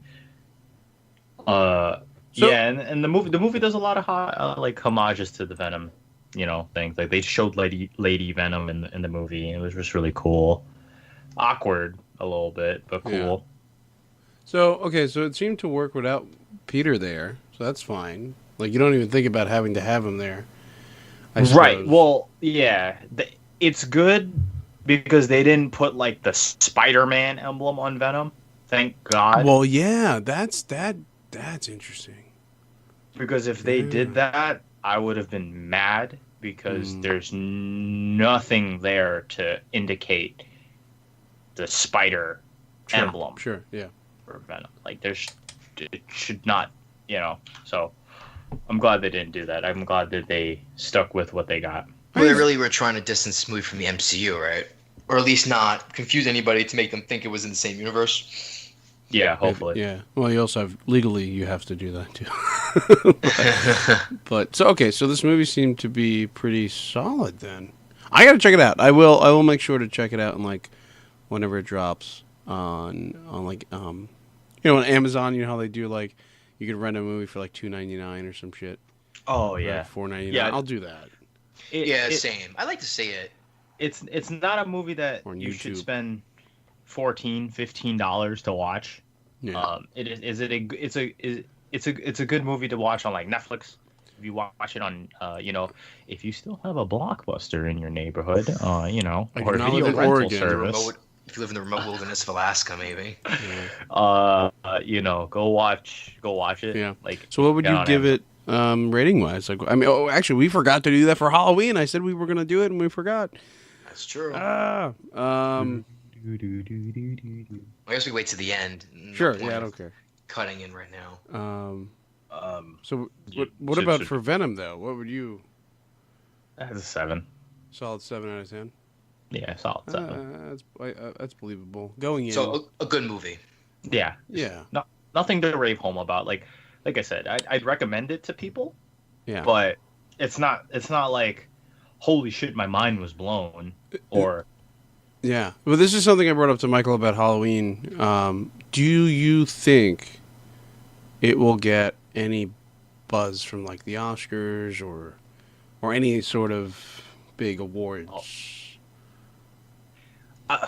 honestly, no. Like any But- sort of like But category. but at the same time, Suicide Squad got nominated for fucking makeup and costumes. Right. So Which solid, yeah, I don't think so. Okay. But if it were to, I'd be shocked. I could see it Right, getting like- maybe like a Golden Globe, some sort of Golden Globe nom, because that's like literally the worst award show out there. So because it's all about the people in Hollywood. It's all about them giving themselves awards. So it's really all. Golden Globes don't listen to Peter. Me and Mike would love to have one. Exactly. They should invite us. Or invite us. Yes, You invite cannot us. invite Pete. Oh, but I you would can love to invite- host the show though. Host. What? See where you went from dissing it to saying I want to host it. What? I'm like That's- Ricky Gervais. You think you're Ricky Gervais now? He's hosted it like 6 times, and every time he's You, there, he Ricky, says, you ain't Ricky Gervais though. "I am."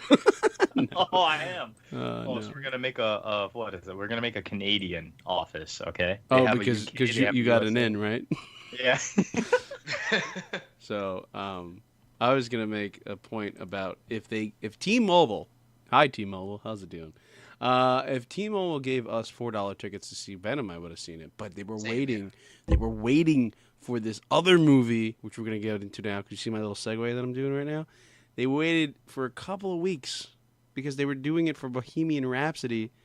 And like I wasn't expecting Bohemian Rhapsody to get a $4 ticket from T-Mobile because usually that Yeah, means the same now. movie. Yeah, usually that means the movie's trash. Let's be honest, right? Most of the time, all of the movies that they've given us $4 for, tickets for, except for Wonder Woman, were like pretty bad movies. Didn't we see? We saw Planet of the Apes though. I think through T-Mobile, right? Remember when that came out? Was it though? I don't think, I think. so. No, I think that was a T-Mobile. I think that was a T-Mobile. All right, so there goes my whole theory about everything Yeah, being terrible yeah. through the So, T-Mobile. I just destroyed your theories. Yeah, Destroying theories with Wow. facts not included.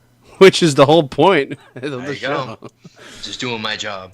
So, Doing his duty. so recording this episode on the 4th of November. So we saw the movie like 2 days ago. Was it 2 days ago? We saw it on The second. Yeah. So when it came out. Yeah, 2 days ago. So thanks for giving us a free movie pass for not. Thanks for giving us a preview of this movie, guys. I wish we got to see it 2 weeks ago, but we're not big enough apparently yet to get screeners. Anyway, that was a little. Gotta pump those numbers up, Pete. Those That was rookie my numbers. saltiness. That's my saltiness to Hollywood. I'm sorry. But yeah, like so we got to see Mike, it. this man wants us run out of Hollywood, bro. I know. We're gonna My get acting blacklisted. career can't We're even, gonna get my acting career blacklisted. can't even Oh, begin once before they- it can even start. Once they find out I'm a communist, oh no, I'm just Yeah, kidding. we don't launch. He's blown it off the ground before it even begins. Socialism, right? Wow. No politics on the podcast. No, Yeah, clearly no not. Do that on another podcast. It's Well, not a the- political radio show. They don't know that I am or am not. They'll never know. You'll never know. That they can find out. He's already admitted it. They probably no. I didn't admit anything. I'm not a socialist. Go on Twitter, find at At Peter dot. Brown Dot. Twitter.com. I wish that was the just a website. guy TV. Oh, hey, Just that. a guy. Shh. Anyway, jeez, what happened to our show? So, we got to see a movie that I've actually been waiting for 8 years for. Bo rap. Bo Rhapsody. So originally, Sasha, out of all people, Sacha Baron Cohen was signed on to be Freddie Mercury, which looking at it now, it would have made no sense. Why not? Because every time you think of a guy with a mustache, all you think about is Borat. So you're saying that any guy with a mustache looks like Freddie? No, I meant no. Wait, so- No. so Sasha you're Baron saying that Cohen. Sasha Baron Cohen is typecasted as Borat. I'm saying that I would have had a harder time because I've never seen. First of all, I've never seen Rami Malek with a mustache, right? But every time I think of Sasha Baron Cohen, you think of Borat, and when you think of Borat, you think of the mustache. Very nice, you think of that, you think of all Yeah. that stuff. You think he's worn. Borat wears sunglasses. He looks like Freddie Mercury, but So he, you're telling me that Borat reminds you of a fictional Yes. character reminds you of a real life Yes. musician? first of all, Borat's real. What are you talking about? Bruno's real. These are all real people, Michael. Just kidding, of course. But no, but like, wouldn't you? Oh, you also forgot Ali G, bro. Ali G, and then Mr. Ali G. and this new guy that he plays on his new show. He plays like some Israeli dude. It is so funny. You got to check out his show. But my point is like, I get it. He does look like Freddie Mercury. I'll give you that. Like if you, Yeah, he does. Yeah. he looks a lot like him, which makes sense why they would want him to play the character. But I'm kind of glad they went away from him, or he left. Actually, he left. But I'm kind of glad because it's like I would have saw Borat. I don't know. Like I know he would have done a great job because he hides well in all of his characters. Like he does a really good job at that. But like I feel like I would have kept seeing Borat. I don't know. I don't know. Clearly, you just guys. feel like wouldn't maybe have. you're just conditioned. I just think you're conditioned to Yeah, seeing I don't think I would have saw Borat. I don't know. It's- I've been a Borat fan since it came out. Like Ali G was around and stuff. I was watching that stuff as a kid, so it's like ingrained in me to see him a certain way. And so I guess I would see that. I mean, I'm sure the makeup department would have done a great job making him not look like Borat, of course. Right. I don't know. I just feel like I'm kind of glad we got Malik too because he. If you've seen any of the making ofs of this movie, they showed like the behind the scenes of his dancing, or as they call it, the movement, because Freddie never danced. He was always moving around and shredding around. Yeah, he never Right. stayed static. Apparently, he was considered a terrible dancer by the ballet. Like they did a music video once, and he was supposed to dance in it, and apparently he couldn't. They said that he was trash, and that they carried him throughout the whole thing instead. Really? Yeah, you gotta watch it. It's pretty funny. So like Malik and Bot, like when I see him as Freddy, I see it and I feel it and I get it. Like if you watch any of their live performances that they mimicked in the movie, it is on par, if not Oh, yeah. exact. It's amazing how spot on Rami Malek's he captured Freddy's body movements, like his just way he just sways and just his like mannerisms are just like, uncanny. Yeah, no, it's pretty fucking incredible. So, were you guys excited to see this movie? Because I've been Very. following the news for years about it. You Yeah, you excited? Okay, I was very excited to see this movie. I wasn't following it at all. I mean, I knew about a couple of years ago. I know they were trying to make a biopic about him, and the Sarah Bash Cohen, was originally brought on, and then there were some issues, and then he left, and this thing kind of went on ice. And then I know I never read that Rami Malek ever took over his role, so I kind of thought the movie was just dead. Oh. But then the trailer started coming out, and I was like, oh shit, it's a Queen movie, and I was like, awesome. But no, I was pretty hyped for this. I wasn't following it very closely, like the whole history. I knew it was a complex production, but I never was like I wasn't consistently following it from its inception to the release last week. Yeah, for myself, like I followed it when Sasha was on it, and then he left, and then then like after I saw trailers, it was like, oh, Remy is going to be doing it. And I was like, oh, that's very interesting. It fell off the radar for me once they said that Sacha Baron Cohen wasn't going to work on it anymore, and I was like, okay, whatever. And then all of a sudden the trailers pop up, and I'm like, oh man, they're making this. Yeah, like when they announced Sasha, I was like really excited then. Like really excited. And then when he left, that's when I started those ideas of like, oh, thank goodness he did. Started going into my head. Yeah, Rami's interesting because it's like if you know anything about his career, a lot of people know him from like Mr. Robot. iRobot. Oh, Mr. Robot. No, not Mr. Robot. iRobot. Hey, Will Smith. They know him from Mr. Robot, but he's like I know him from there was like a TV show he used to do on like Fox or something. I can't remember what it is, but he played like it was like a sitcom, and it was a sitcom, and he was on there, and he played. I don't know if they saw that, and they were more like, oh, he could do this, because when you see Mr. Robot, you don't see any of like hints at him being Freddie Mercury. So is he the main character in Mr. Robot? Because I don't watch Mr. Robot. Yes. Yeah. Yeah. Yes, he is. Yeah. And in the first episode, he has honestly one of the best like monologues I've ever seen. Really. I need to watch that. It's like the Newsroom, You ever see that? Wait, what? It's like Newsroom that like everybody like plays that clip from the Newsroom on Facebook all the time about politics and liberals and stuff. And so it's like it reminds me of that type of thing. It's that powerful of a monologue. Yeah. Well, I'm missing out. I gotta watch it. No, it's a great show. It's you know what monologue I'm talking no, about. I know exactly what you're talking about. Yeah. It's beautiful. And then remember he visited our college. Do you guys remember that? Yes, he Yeah. did for the opening season of 2. Yeah, and then he Oh, came wow. there. I don't know how the hell they got him to go, but yeah. I mean, at the time, it was a small thing, so. Still, but like it's also that's even more of a question. Like why? Like it's so niche. But anyway, cool for them getting him there. It was pretty cool. It's funny. I'm reading. I have his Wikipedia article up. His in 2004 he started with a guest starring role on Gilmore Girls, and then he was also credited as additional characters for Halo 2. Oh wow. Oh yeah, and he was also in Beyond Two Souls. No, not Beyond Two Souls. Until Dawn. Until Dawn. He was in Night at the Museum. He did the sequels. Yeah. He was in the Pacific. Yeah, Until Dawn. He was There we in go. the Pacific. Yeah. That's cool. probably He was where great. I found him. Was the Pacific maybe? Yeah, That's the right. Pacific role was great. Like where I heard of him or seen him, of course. Yeah, that makes sense because my dad has all the Blu-rays of that.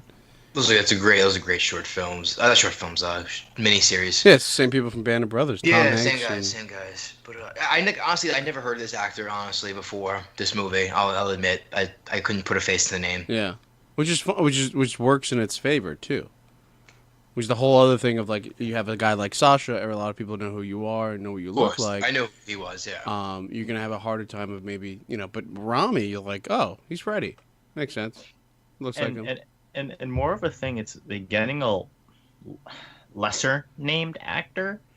If the movie flops, it's okay, right? Like it's not, it doesn't have the same impact of like a bigger named actor. Well, it's less in regards to that. I guess less pressure on the fact that you had a bigger name. Yeah. Or a smaller name. Yeah. No, you're right. So the movie, it opens up, and we have this young Freddy. It's like 72 or something. 70. It starts at 70. 70. Yeah. And I mean, we're gonna get into it, but like this movie goes literally right into it. Like he's what? How's it start again? Is he at home or some shit? And He's at Heathrow Airport. He's a baggage handler, and he's going home from work. Do you remember? And he gets home, and then he greets his sister. And he says hello to his mom, and I think the dad comes in as well. And the dad confronts him. Isn't the opening literally not that though? No, the opening was Live Aid. And then Right. it That's cut. that's my point. Yeah, that was my point. Like it goes right into Yeah. to that. Yeah, and then it goes to 70. Okay, I knew I was missing something. Yeah. It starts literally with Live Aid, and then it cuts you back to like where his origin, in London. They Smile. That's a great name for a band. So simple. Fucking Smile. Well, it was founded by a dentist, so Yeah, no, that makes sense. a dentist student. Did you know that the guy that left the band, the singer, he came back to help record some of the background for this movie? Really? Yeah, He did something. He was still a musician, but so they asked him to come, and they needed some vocals, and he joined. And the interesting thing about this movie that a lot of people don't know, because this fucking asshole, remember the kid that was sitting next to us in this theater? This idiot kid. That's a whole different topic. We'll get into that in a second. Yeah, we'll get into that. But this idiot kid, I just want to mention this part about him. He's like, oh, he sounds just like Freddy. Because it is Freddy. Like, a lot of people don't realize that this movie doesn't... It mixes three actors, three vocals. Mixes Freddy's, mixes Malik's, and it mixes some guy... I forget where he's from, but he did, like, if you watch, like, award shows and stuff, and like, any of those, like... I know you're talking about. Whatnot. I forgot the name. I was reading about him. His vocal range is, like, He's on very... key. Yeah, he's very close. And he does a lot of... He does YouTube videos on, like, how to sound like Queen, and how to sound like Freddie Mercury. So, like, the guy is clearly a professional Freddie Mercury impersonator, even though he looks nothing like him. He sounds a lot like him. So they had him do the vocals too. Like, so the idiot next to us didn't know what the hell he was talking about. There's always gonna be that one guy. There's gonna be that one. Yeah, it's like, I mean, obviously, us personally wouldn't know like that, but obviously there's sound mixing and a bunch of other things. It's just like, I guess for the average viewer, just watching it wouldn't know. Like, oh wow, that's Rami Malek sounding like Freddie Mercury, Right. No, I So, mean, I could see. We were also mad at the guy for other reasons, but like, um, yeah, I could see where people can go like, oh my god, he sounds like Freddie, because there's no reason for you not to think he doesn't. right. That's a good point. So like, I love how the movie already tells you like, I love that scene where he meets the band, Mhm. and he's like, I have some lyrics, and he sounds like a total fanboy of a band, totally just, meeting them for the first time, like, oh, well, I have really cool lyrics, and then basically telling them that he'll be their new singer because he just found out the news that the guy quit.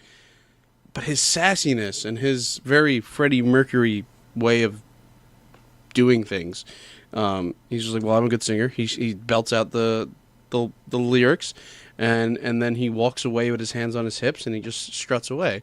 Um, right away giving us an insight to his character. Like for someone who doesn't know who Freddie is, right away, boom, this is who he is. Well, I don't know what person you could be if you don't know who Freddie Mercury is. I'm sorry for you. Yeah.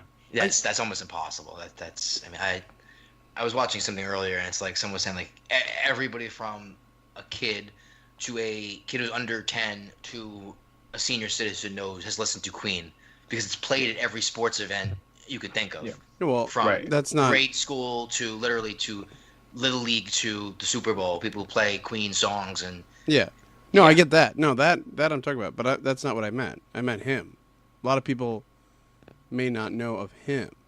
Like they know of the Of the band, they know band. of the, but Yeah, you might I not know too suppose. more because like on surface, you were like, oh, he's a straight guy. Like on the surface of listening to the music, but unless you knew about his background, you may not have known if you've never seen really a video of him or whatnot. Well, that's basically what happened to me. Like obviously I knew, like I didn't know that all of these songs were just made by one singular band. Growing up and all that stuff, I didn't really like search it up or anything like that. Coming from a majority of a hip hop and R&B background, Hmm. Mm-hmm. they like I didn't know like We Will Rock You and Bohemian Rhapsody were all by Queen. Like Go just by Queen. yeah, I personally didn't know. It's kind of fascinating, finding Right. out what their stamp was to music. Like there's a song, I gotta find it, but there's a song that they did in '89, um, and it for years I didn't think it was. It's not '89. Fuck it. I gotta think about it. Actually, you know what? I'm gonna look up the Live Aid set list. It's in there. Hmm. For years, as growing up, I didn't know that was Queen. I didn't know who it was, and I thought it was like a white, not a white, sorry, an American singer. Fuck, what is it again? Is it Crazy Little Thing Called Love? I think. Yeah, Crazy Little Yeah. Thing Called Love. Oh, wow. It is the most American sounding song. Because it has an influence, like if you, an influence on the American jive type of like 50s, more like 50s, I Yeah, I guess. know that. I was listening to that song yesterday actually because I Yeah, listened to the Spotify. Spotify has an album. the soundtrack That's the soundtrack. of Yeah, the it's movie. Yeah, yeah. it's all the songs that were in the movie, basically in the same order. Yeah, Crazy Little Thing Called Love is the most American sounding song they probably ever did, and they're a band that they had their It's little British. glimmer of hope. British. Yeah, they only had their little slice in America. Like they're not, they didn't They're spend not the too much Beatles. time here. Yeah, Yeah, like the Beatles or anything like that. but like that for years, I used to think that wasn't them. I mean, never thought it was them. I didn't know who it was. And then when I found out it was, I was about to say Prince. Wow. When I found out it was Wow. Queen, I was like, whoa, okay, another song from them that I. And then We Are the Champions. Growing up, I just thought that was just an anthem song that someone else Same, made. same. The only Yeah. real Queen songs I really knew growing up were Bohemian Rhapsody and then We Will Rock You. Like those, that was it. Yeah. That Okay. was like I mean I like Queen a lot, but I can't say I'm like a super fan because I don't know the rest of the band. I don't know any of their. I couldn't name all their albums. I don't know Yeah. the non-songs that are everybody knows like We Will Rock You and Bohemian Rhapsody and Somebody to Love. Like those songs. Besides those songs, I couldn't name you. I can name you less than 5 Queen songs. I could kind of agree with you on that. Like they're not Michael Jackson for me. quite. I'm probably more of a fan, but definitely not someone who, knows the history of like Yeah, the you're not like a band super fan of members. the band and you know everything about them. But I probably have heard all their songs. But then again, I don't know. But I think I have. But yeah, they're not like a Michael Jackson or a Prince or Elton John or something like that for me. Or like if you can go more modern. But anyway, I kind of agree with you on that. And clearly, Antonio, they're a band that you're still finding out a lot about, and you're still Right. finding their Like, music. You're gonna be 'cause- fucking amazed when you find out more songs that you're not. You're gonna be like, that's them. Holy shit. yeah. Because the real reason why I went back and checked was Fontana. Fontana's a huge Queen fan, Oh right? yeah. Okay. And Didn't know when I that. took his, so it was a professor back when we were in school, and he like basically was like, yeah, this is Queen, this is all their songs. I was like, wait a minute, they're all from, really? Yeah, it's I was like, fascinating. holy shit, And it's right? It's, And no, Oh, go on, go. go on. no, and like we'll get to it when we'll get more into the movie, but for a long time, like everyone speculated that Freddie was gay, right? But he didn't come out until much later in Yeah. his life, Yeah. apparently. And I didn't know he even came out. I thought it was like, I thought it was just like a secret, like it was a secret. Did he ever actually come out officially and say he was gay? It's just more of like an open secret type of thing. Yeah. I don't think he ever officially did. I think what happened. No, I don't was, think he did. I don't think he ever officially Yeah. came out. I It was think- publicly known, but he never said, "Oh yeah, I'm gay." Yeah, I mean, it seems like in the movie, it seems like that story where he tells Mary, that I need to talk, and whatever, and she's like, well, I already know what it is, that scene. That apparently really happened. Apparently, yes, because I have seen that iterated in other different like biopics of theirs. Like that seems to be the story that actually happened. Maybe not to that extent because I've seen different iterations with different wording. Mhm. Like this, Well, what?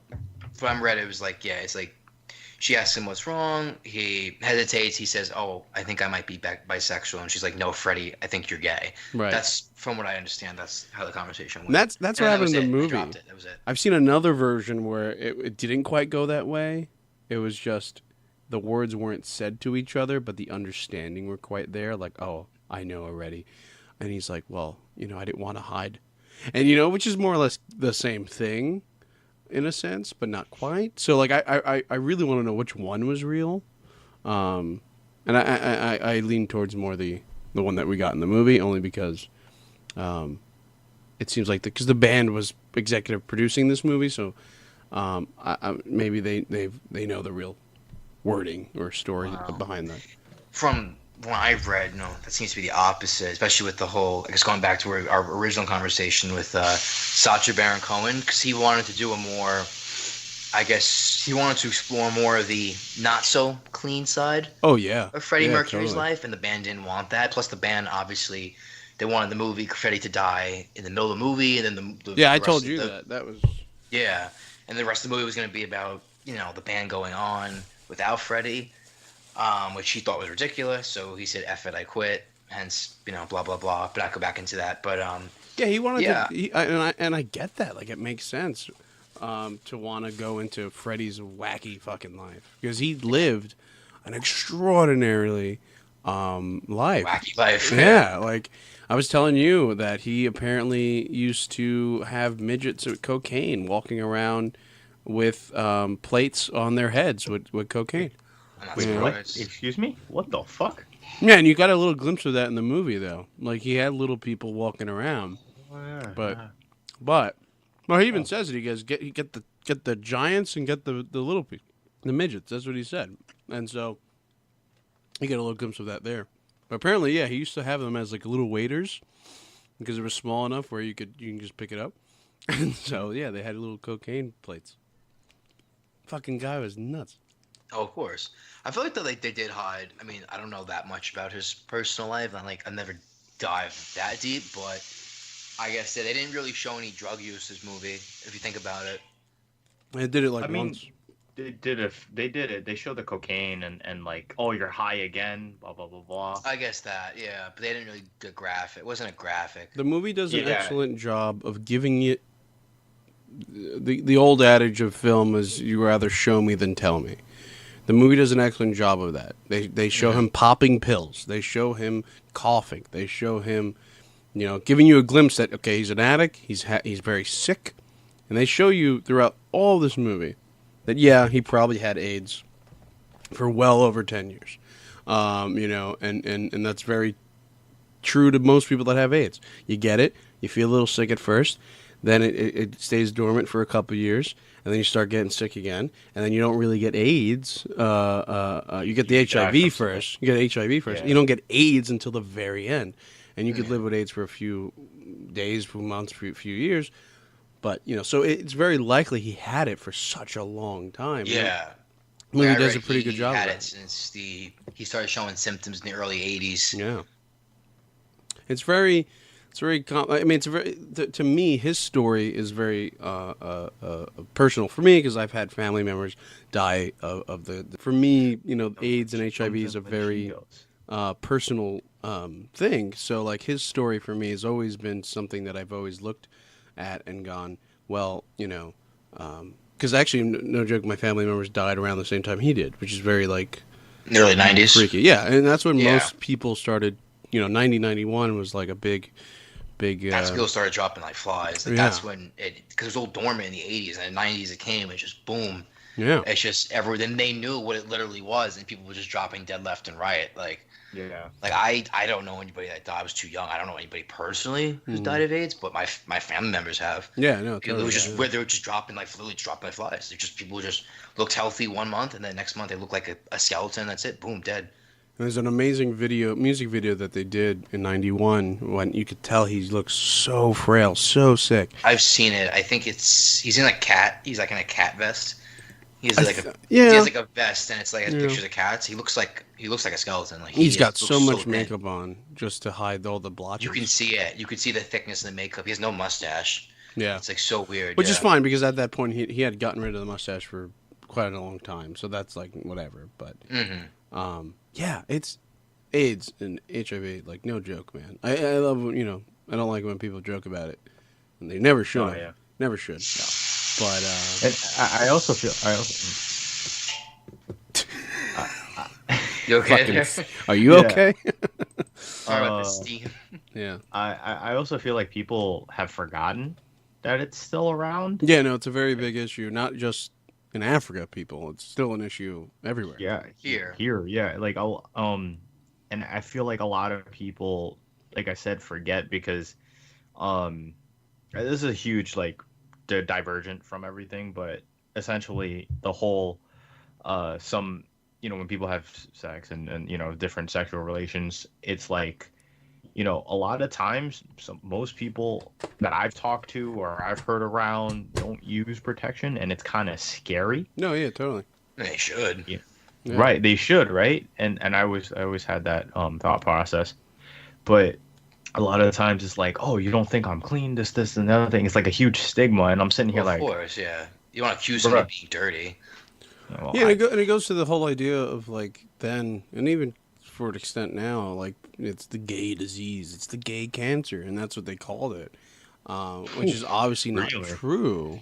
Well, yeah, No. yeah, totally, but Oh, it's not true. Like, yeah, it seemed that a lot of people so happened to have been gay, but obviously drug addicts got it, and so on and so forth, and people that just weren't careful in general were getting it, and so Yeah. and that plays into whole why Freddie probably kept it to himself so long. Like, granted, he didn't officially find out till like '87, but and he still didn't tell the public until '91. I mean, he doesn't have to. Like, no, by any means, you don't have to tell the world. But Right. it seemed but like you should always tell your if you're gonna have sexual yeah, and when it relationships, seems you like he have to tell did your though. partner. It seems like he did tell Jim and everyone else involved. But like my point is like, No, I'm just saying in general. oh yeah, totally. PSA, if you do have some sort of disease, please, and you're Tell thinking about people. that, please Inform, tell yeah. somebody. Yeah. Inform. There's no huge stigma or anything. It's just for safety reasons. Yeah. Because if you know that and you make someone get a disease like that, that's an assault of some sort. That's a crime of some sort. That's pretty cruel. Yeah, it's interesting because I was reading that his first lover, that's in the movie, Paul, the Irish guy, he died. It's never mentioned in the movie. He died in 1991 as well from AIDS. Mm-hmm. Same year as Freddie died. And also, So- Probably. the story in the movie. The movie takes its liberties, I It does, yeah. I have problems with that, but then again, I don't, because it's a Hollywood movie and they always do it, whatever. But there's, in relation to the Paul character, they paint him as the worst person in the world, and it really doesn't do. seem like that was quite the case. So apparently, they met in a club way back in the day. And he then eventually became his manager, but in the movie they show it as if he was already part of the managing team. And so there's that, and the whole Live Aid incident.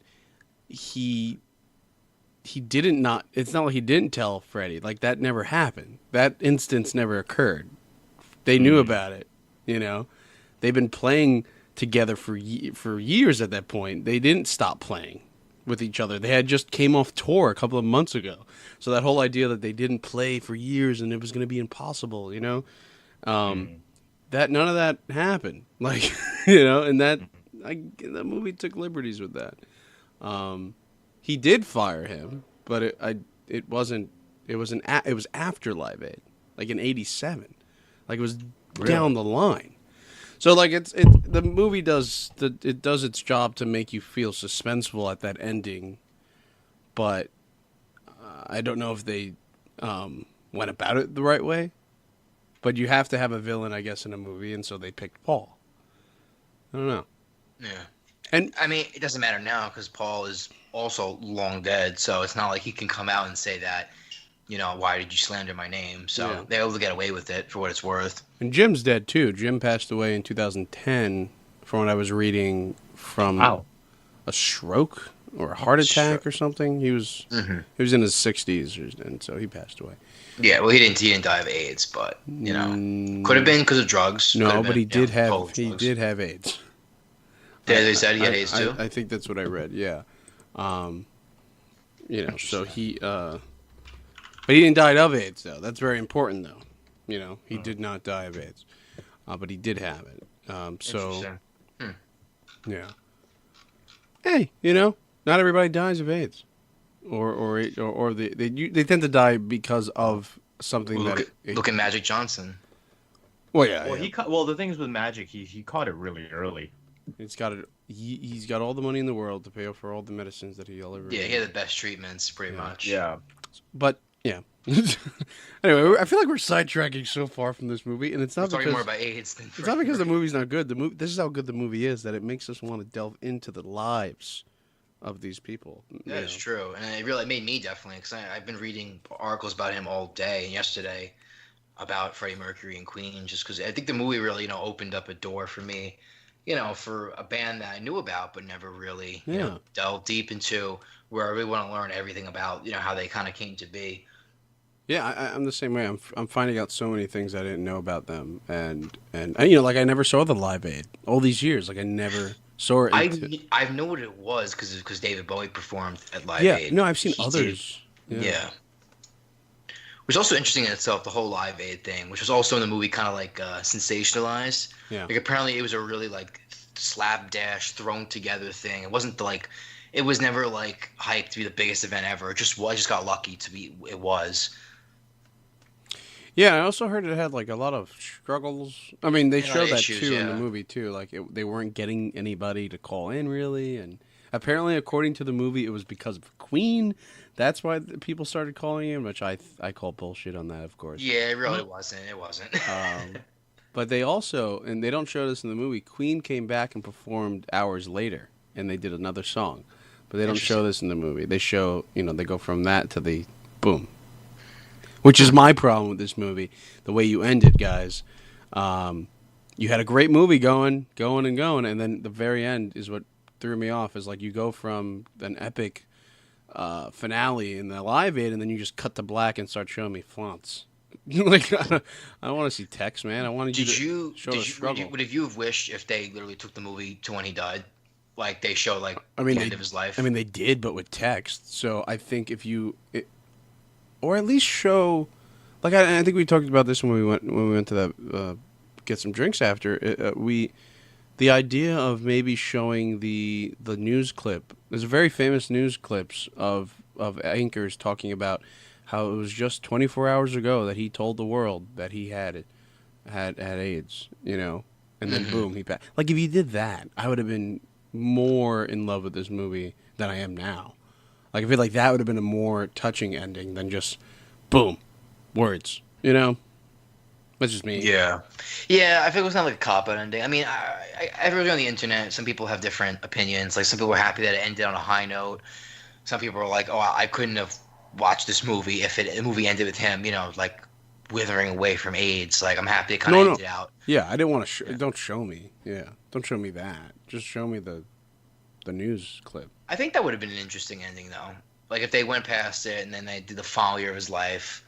I mean, it would have been pretty depressing way to end the movie, but maybe they could have did something where it still ended on a positive note. But it would have been a much more emotional impact. That's just me though. Yeah, that's what I want.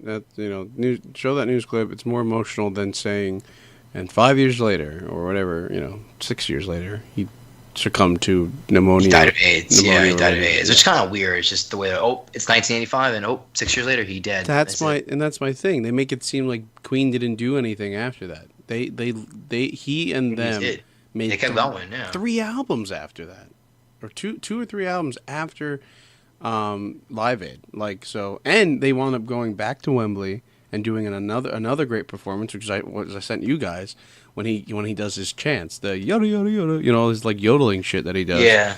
Like he did that in '87. Like 2 years later, they went to Wembley, and he wears his like iconic yellow jacket. Like everyone when you think of Freddie Mercury, you tend to think of that yellow jacket sometimes. So much so that when they did the closing ceremonies in 2012, they showed that same video.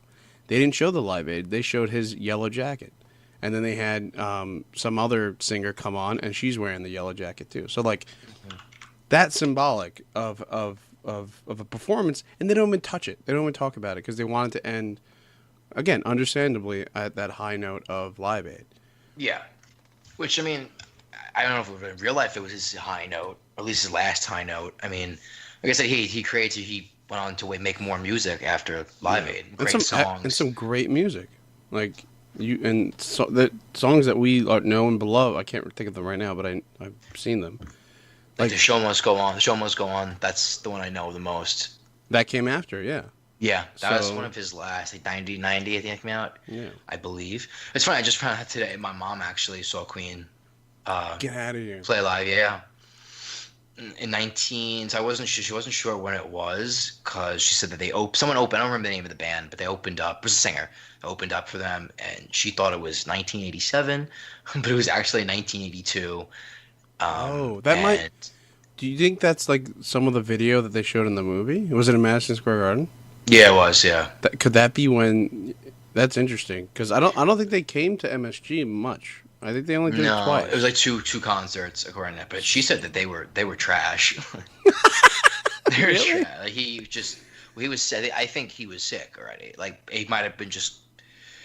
He might have been fighting it, and then he obviously went dormant, and then he came back. But he might have been combating it. Well, yeah. She said he was like no energy. So when you Like, first get it, apparently you get the flu for like a bit. Yeah. And then he must then have it goes been away. dark.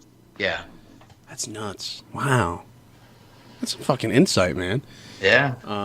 So like yeah, the movie I love it because it skips. Antonio and you and I were talking about this. I don't know if Antonio's here with us. He might have. But anyway, What are you talking about? I'm here. he's here. And so there was a moment in this. There were moments in this movie that they just skip, and I know we've been talking about that a lot, the skipping time. But they do that a lot earlier on in the movie and throughout. Was I still think though they did a great job with telling the story that they wanted to tell though. Though skipping so many fucking moments that they probably could have touched. But again, the band wanted not to they wanted them to stay face. Do you know any moments in particular that he wanted to touch that were never touched upon? Oh, I didn't need them to touch this, but apparently there was I heard there was they did a concert in South Africa when everyone else was like, no, no, no, no, no, don't. Oh, because the apartheid. Yeah, they were like, don't do it, Oh, and they did wow. it, and they got a lot of flack for that. Interesting. Granted, the band's never going to mention that in the movie because they don't. It's first of all, it doesn't serve their story that they're telling, so it makes sense. But that would have been interesting if they ever touched on that. But that's something that's like a big kind of stain on their image. legacy, I guess. I mean, looking back at it now, I don't think it'd be a huge stain. You know what I mean? No, yeah, there's probably other things you could talk about, I guess. but yeah. Also, a bad thing? Apparently, no. Apparently, also something that happens in this movie that people are talking about, I didn't know, is the "We Will Rock You." You know that soul scenario of like, this. We want to make a song about chance. The audience can interact with. So apparently, in the movie, Freddie already has the mustache and the short hair. Apparently, when the song came out and when he first ever performed it, he had long hair and no mustache. Oh wow! But according to the for the story that they were telling, it made sense to already have him be like that. But I find that so odd. Like, why did you need to have him with the mustache at that point? Why could But interesting. I think the mustache is just a part of him. I guess it's part of his character. No, I get that. But like, why at that point do you already need to have him with the? Why couldn't you do it in the next scene or something? But for some reason they felt that we need to show him with that earlier. I guess to get used to the look. And maybe it makes sense to introduce it then, because it's a pivotal moment in their career. So maybe show that as well. That house that he bought, the 28 rooms, was real. Mm-hmm. Apparently, like Damn. he bought a house for his cats. Like this guy loved his kittens, man. Yeah, he loves his cats. That's cool. It's fucking nuts. And he bought, and apparently it was true. He bought the house across the street was for his love of his life, was for Mary, and that, like that's a bit creepy, like an insight on Freddie. Like, would you guys do, like, I don't know, would you, like, the love of your life and you break up and it's because it's fascinating, and it's a fascinating look into him. Well, from what I understand, they always were close, even after he kind of stopped being officially married to her. Yeah, they still talked all the time, so it wasn't like they were estranged. But it is weird. But when you have that much money, I guess you can do whatever you want. And it is, that, and it's interesting on her part to like want to still be involved because she was so hurt by it, but yet she was able to overcome that and be like, no, I could stick it out and be his friend. Like that's all. That's a testament to her too. That's commitment, yeah. That just shows you in 2018 we're just so different. Like I was telling you guys. No, I'm being 100% honest, man. Like, divorce rates in America are a lot higher. People end up cheating on each other, and it's the very unfaithful type of landscape we live in. Mm-hmm. And, back then, it's kind of like, Freddie was gay, and he still, held close to a person that he considered the love of his life, right? Like, and he wanted to marry her, but, he wasn't interested in her that way anymore, but they were still close, That's what I'm saying. It says a lot about her because this was a time when being gay was like literally seen as a death sentence. Like why would you want to know anybody like that? And she was able to like go, fuck that, I don't care. Like I'm gonna stick it out. Right. It's beautiful. Like you can't. I don't know if I can name anybody like that that would do that for somebody that I know, like right now. I mean, it's fascinating. It's really fascinating that someone would do anything like that. I think it was just like Anthony has a point. It's a different era. I think Yeah. a lot of it, it's to save face. Like she wasn't just gonna just drop him, and she could have. But I think a lot of it was just that, she was loyal to him, and he was loyal to her, and that's kind of just all, what counted. Even though, I mean, they must have had some agreement because obviously he went to see other men after that he came out. Mm-hmm. So, I mean, definitely there had to be some kind of agreement there. But the movie did show there definitely was some strain. There's a huge strain in the relationship after he came out. Well, he came out to her. And she Yeah. starts seeing, the Yeah. other guy, and she's like, "Oh," and he's like, "Congratulations," and then he finds out she's pregnant, and he's kind of really upset. Like, Yeah, he had Yeah. no idea. The other thing is, I'm curious in real life, did he? I don't think he ever did. But like, do you think he was cheating on her at one point? I'm curious of like I if mean, that. well, Oh yeah, definitely, yeah, definitely. Yeah. The movie It was shows it. shown. Yeah, What It, happened? it doesn't show it in the movie, but it's highly implied. It Like is. It is. You're right. that was one of the things I was telling the guys when I was watching it. The movie in the beginning makes it seem that they weren't going to explore that route of Freddy, right? Like it makes you think like, oh, well, we all kind of know he, diddled the, little men and shit, Yeah. but we're not going to show it. And they really don't though in the whole movie. Right. They really don't. And a lot of people have problems with that, which I agree. You I saw an article. I didn't read it though. It said they whitewashed his sexuality in this movie. Oh, God. In a sense, but I mean, I get what they're I'll saying. admit, it's kind of I feel bad about when the movie started. Like for us, he's like at the clothing store with the woman. That's her. His wife, movie, his Yeah. wife. He's married. I was like, I didn't know. I thought he was always gay. I didn't know that he was married or had a fiance. I'm like, Well, Mike, he always was gay. yeah. Well, I'm saying I didn't know what I meant. I didn't think He he wasn't was out. straight. That's what I meant. Yeah. I must have it's the wrong thing. I said I didn't know. yeah. Oh. I was like, I thought, isn't this guy always gay? I'm like, what is he doing now hooking up with a woman? I'm like, Yeah. what? I'm like, now I'm confused.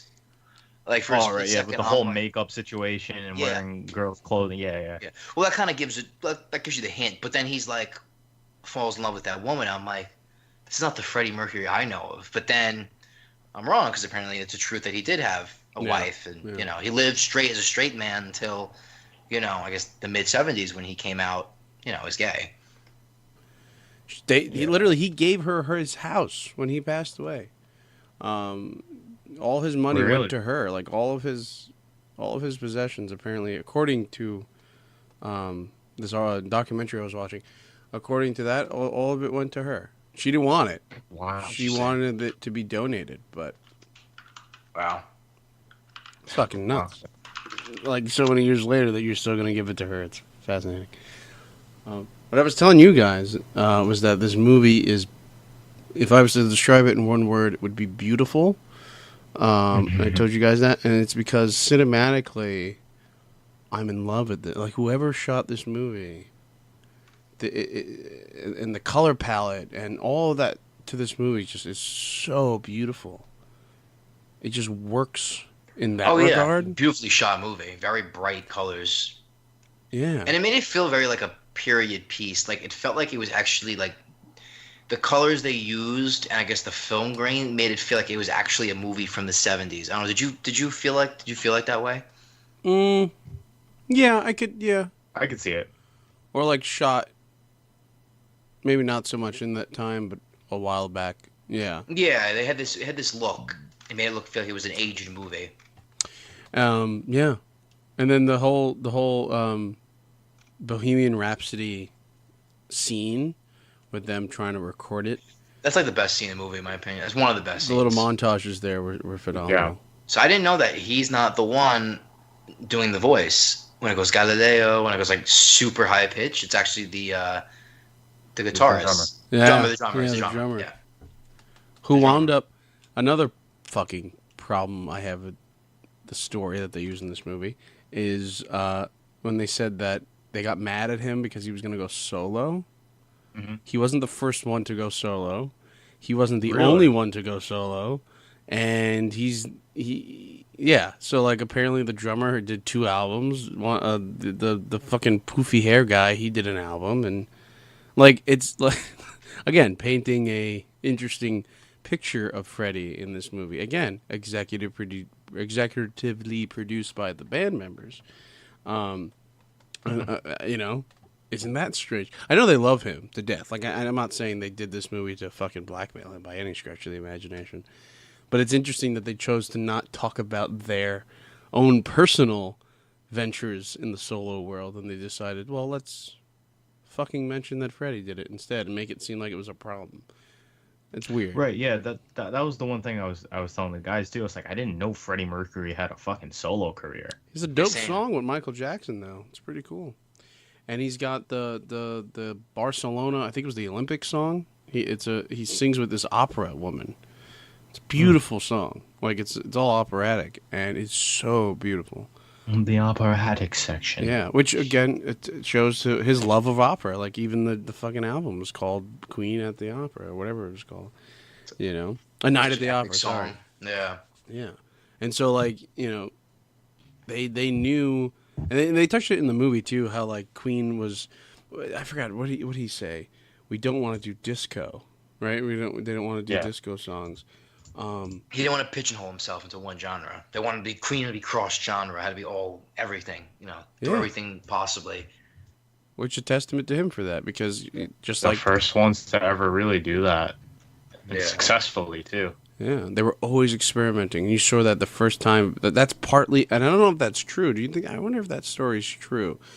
How they got signed. Do you think that's a true story? That whole because they were experimental, they got signed.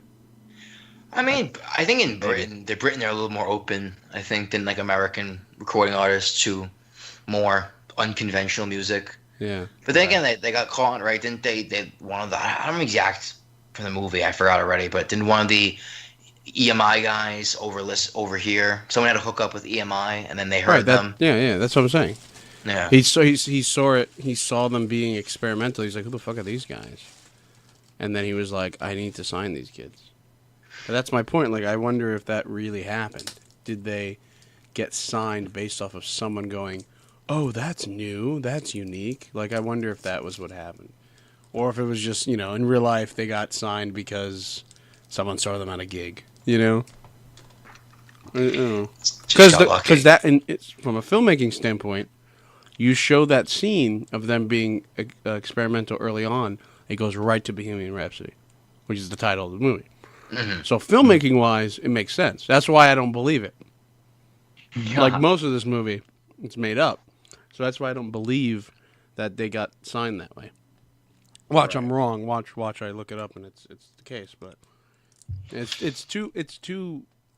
That is too unbelievable. It's too staged, is what you're saying. Or right? it's so unbelievable it can't be fucking fake. It's like fantasy. Yeah. I mean, I could believe it because of the fact of how many songs are under their Catalog? their whole Catalog. rap sheet. Yeah, catalog exactly. So, and it goes from one thing to the next to another thing. So, I could believe it. Whether or not it's true is an entirely different thing. Yeah. I was gonna mention, I guess, Go ahead. what you think about that. I was gonna mention, are we gonna talk about the cameo? Oh yeah, I was gonna bring that up Oh, later. Yeah, go ahead. I mean, Antonio, why don't you lead it? Because you were the first one to recognize it. I didn't even realize it until you pointed it out. Okay, I so heard it, but I in didn't. the I didn't beginning- want to believe it though. So in the beginning of the movie, when you watch it and it starts showing you like the cast, it goes Remy Malik, it goes so and so, and then it goes and then starring Mike Myers. I was like, what? Excuse me, Dun, dun, dun, dun. Wow, that's crazy. Mike, what? Fucking Shrek, Austin Powers. Excuse me, Wayne's World. I'm so glad I didn't see that though, because I would have been looking for him like a motherfucker. Yeah, I didn't catch that. I'm You're so the only one glad. who called Mike Myers. Right, and so I was looking for him, and in every aspect, I was like, "That's not him. That's not Mike him." Myers. You're like, where's Waldo around this? Yo, this where's street? Yeah, I would have gone crazy. Like I'm so glad that you dealt then- with it. And then they do the iconic scene where it's like the producer or the guy who owns the label was like, I don't want to play Bohemian Rhapsody. I don't think it's a good move. I don't think it's a good song. I think it's this, that, and the other thing, right? And 6 Remy bloody says, minutes. It's 12. Yeah, I think that's a great scene right there. But he goes, you're going to be the person who lost Queen. Yeah. Right. And did that happen? That happened, right? Was that real? Did they left EMI? Yeah. I don't know if they ever did. They probably did. Let's look that up. That's a good question. It's not really. Yeah, they left talked in about. '81, Okay. and then Was it because they oh wouldn't no, play? fuck that. Never mind. I'm reading something else. My bad. My bad. Was it because they didn't want to play Bohemian Rhapsody on the radio? I don't know, but I know that they wound up working with 6 record labels, including EMI. So I don't know what era they. Interesting. Okay, but that I think that's like one of the standpoints. But there's a scene where they storm out. It's like you're going to be the person that lost Queen. Walks out, stays out, and then they throw a rock through the window. I thought they were gonna like do the whole like Straight Outta Compton thing where like you know how Ice Cube came back and destroyed all the gold records. I thought they were gonna do something crazy like that, but it didn't happen. But then the producer guy starts saying, "Oh, blah blah blah," starts yelling. And I was like, "Wait a fucking minute, that's fucking Mike Myers."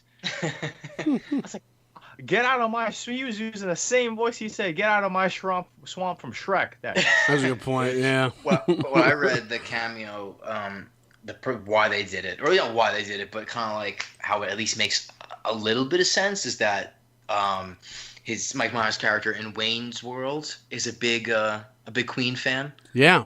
Yeah. So they kind of just naturally, and I think Mike Myers himself is actually a big Queen fan, so it kind of ties everything together. So it's like a little homage and an Easter egg. He apparently is like a massive like super fanboy. Yeah, and he reintroduced the world to Bohemian Rhapsody. Like it charted #1 after the movie. The movie came out like a year after he died, I think. Wayne's World. Yeah, and it hit #1 again, probably due to his death too. But so I was just reading, they left EMI in 2010, so clearly not true. I think Fiction. it was which is also the same time when they wound up coming up with the idea for this movie. So it was probably for them to stick it to EMI or something. Not that anything bad happened. It seems like they just left. That's it. Yeah. Wow. Jim Beach or Miami Beach, right? He's still their manager. Oh wow! And it says in 2010, Queen's manager Jim Beach put out a newsletter regarding them leaving EMI. And yeah, wow, that's crazy. I'll do it. Yeah, That dude's still going. And oh my God, he looks a lot like the actual Jim Beach. Like it's weird. I doubt it. It might be the real Jim Beach actually. Who knows? But I was watching something and they showed a picture of the guy, and he looks just like the guy. I mean, from what it seems like, the casting is pretty like physically the actor resemblance is pretty spot on. That's what I really like though. His mother. His mother looked like family. You know, like everyone seemed to look like the characters that they casted. And it's so strange because I saw a documentary where they did like little dramatizations. Same thing there too. It's like anytime they do a Queen related thing, you have to get exact lookalikes, I guess. It's really weird. I think the movie's called I don't know what I was watching actually. I think it was called The Great Pretender maybe. Which is a callback to one of his songs, where he sings about how all his life he's been pretending, which is kind of right. It's actually a 50s song that I think he like covered, but anyway, like it's a fucking insight into the man. Yeah, I don't know. This movie is like mind blowing. I thought going in I was gonna hate it. That's the other thing, and I kept saying that to you guys. I was like, "There's no way this movie's gonna be good." You think you thought the movie was gonna suck? I thought it was gonna be because again, going back to what Antonio said earlier in this episode with the critics and the whole idea of critics saying one thing and fans saying another thing and stuff. And I know my beloved YouTuber, Mr. John Campia, he goes, "I don't even know what you people are talking about. This movie was fascinating," or I think that was his quote. You know, it's a fun movie. Like, so what the hell? What are people saying? And I get it. I get where critics come from. I mean, we've mentioned that throughout this whole review, like where you could see why people would be upset. But overall, if you did not know about this story, like most of us didn't really know the full story, it's an overall fantastic film, right? Like, so it's, I enjoyed my time with it. Yeah. I personally am not going to say I was blown away by Yeah, the movie. same. No, I wasn't either. No, I wasn't either. You know, I never said that. But I did enjoy it. Like, Yeah. I'm not, you know. No, I really liked it. I don't think I just. By the way, I sent a link. It's just so that's what it literally looked like. Like that's like the last performance he did in this is like 1991. So he pretty much he was like pretty much wasted away by the end of his life. Like how horrible the disease is. But I mean I guess it's a good thing they didn't go Yeah, I into sent that to you yesterday. Yeah, I sent because you the- he sent you looked the pretty video. bad by the end of Yeah.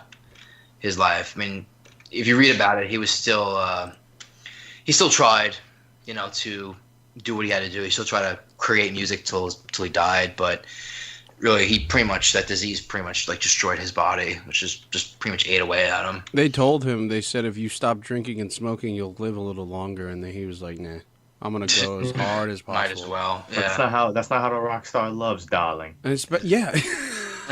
Yeah.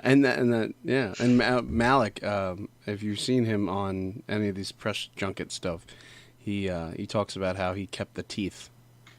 He had them mold the teeth to silver, so he has fucking what do you call those Overbite? grills? He has the grills Oh. of Freddie Mercury, and he says he keeps them in a drawer, but Interesting.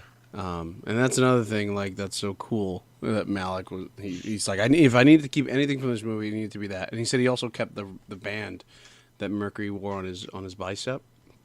Oh, the black one. The black and like the one, the spiky one. Oh He wow. said Oh, he kept that too. He's like, I needed to keep that. I don't know, this movie, like, because again, I like watching biopics. Have you guys ever seen the Temptation? Have you guys ever seen the Temptations biopic, like the TV? No, I've never It's like seen an that. episodic type of. It's like 3 episodes. I forget how long it was, but it was like an episodic thing, and it was about the Temptations. This is also the Jacksons, the movie about the Michael Jackson, the Jackson 5 and stuff. And I love like about Ray Charles, and then you Oh, I have like that one. what's the one about Johnny Cash? A Ring of Fire, I think it's called. So like I love music biopics. Like Oh, they're awesome. Yeah, I love any biopic.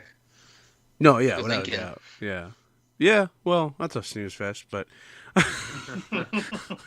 Mike, come on, let's be honest. Did you stay awake guess for all 3 hours? I guess yeah, it's hard. Yeah. That one's hard. But like this movie, I like Abraham Lincoln, the Vampire Hunter. Yeah.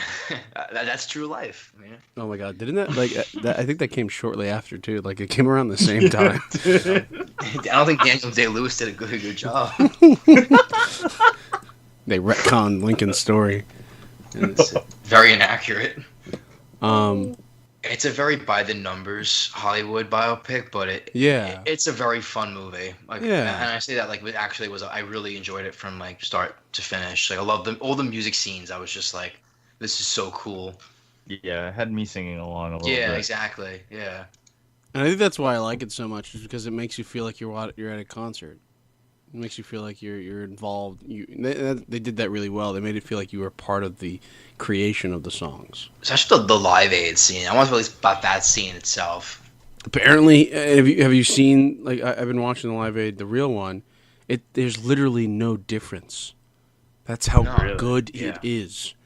Wow. Like that's how good of a mimic or whatever he did in regards. Like, and I didn't know this happened because again I never seen it, but he actually did. He was like touching the cameraman and he was like poking him and slapping his ass and shit.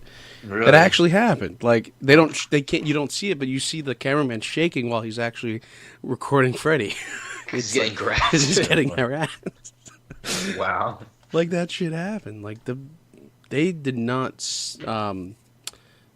overlook any of the details in regards to Freddie, the maneuvers and the mannerisms, especially at the Live Aid. Interesting. I love that scene. The whole Live Aid was like awesome. Like the music and then the audience. But I feel like we were talking about you could kind of realize it was CGI. Like That at was points. that's one of my like critiques of the movie is Mhm. that the Live Aid scene. I know they tried hard to make you think it wasn't CGI, but then there's some pans of the audience, and it's just kind of like was like Peter was saying. It's like it looks like a FIFA game, It and did, the it crowd did. in the background, and it's just like ugh. But like they tried, they skimmed over for like a second or two, and then cut straight back to Remy's performance. I mean, they had and no then cut back. choice. They had no choice, but because the stadium doesn't exist anymore, so you kind of had to. They had to do that. But apparently, according to Rami, I don't know why you keep calling. I think isn't his name Rami? Rami Malek. It's Rami Malek. Yeah, it's Rami. I have a friend named Rami. Anyway, they're both from the same part of the world, which is kind of funny. Anyway, he said that the audience, like obviously the first like couple of hundred people, they're real, and all the people that they shot, because he actually had to sing in front of a live audience and stuff.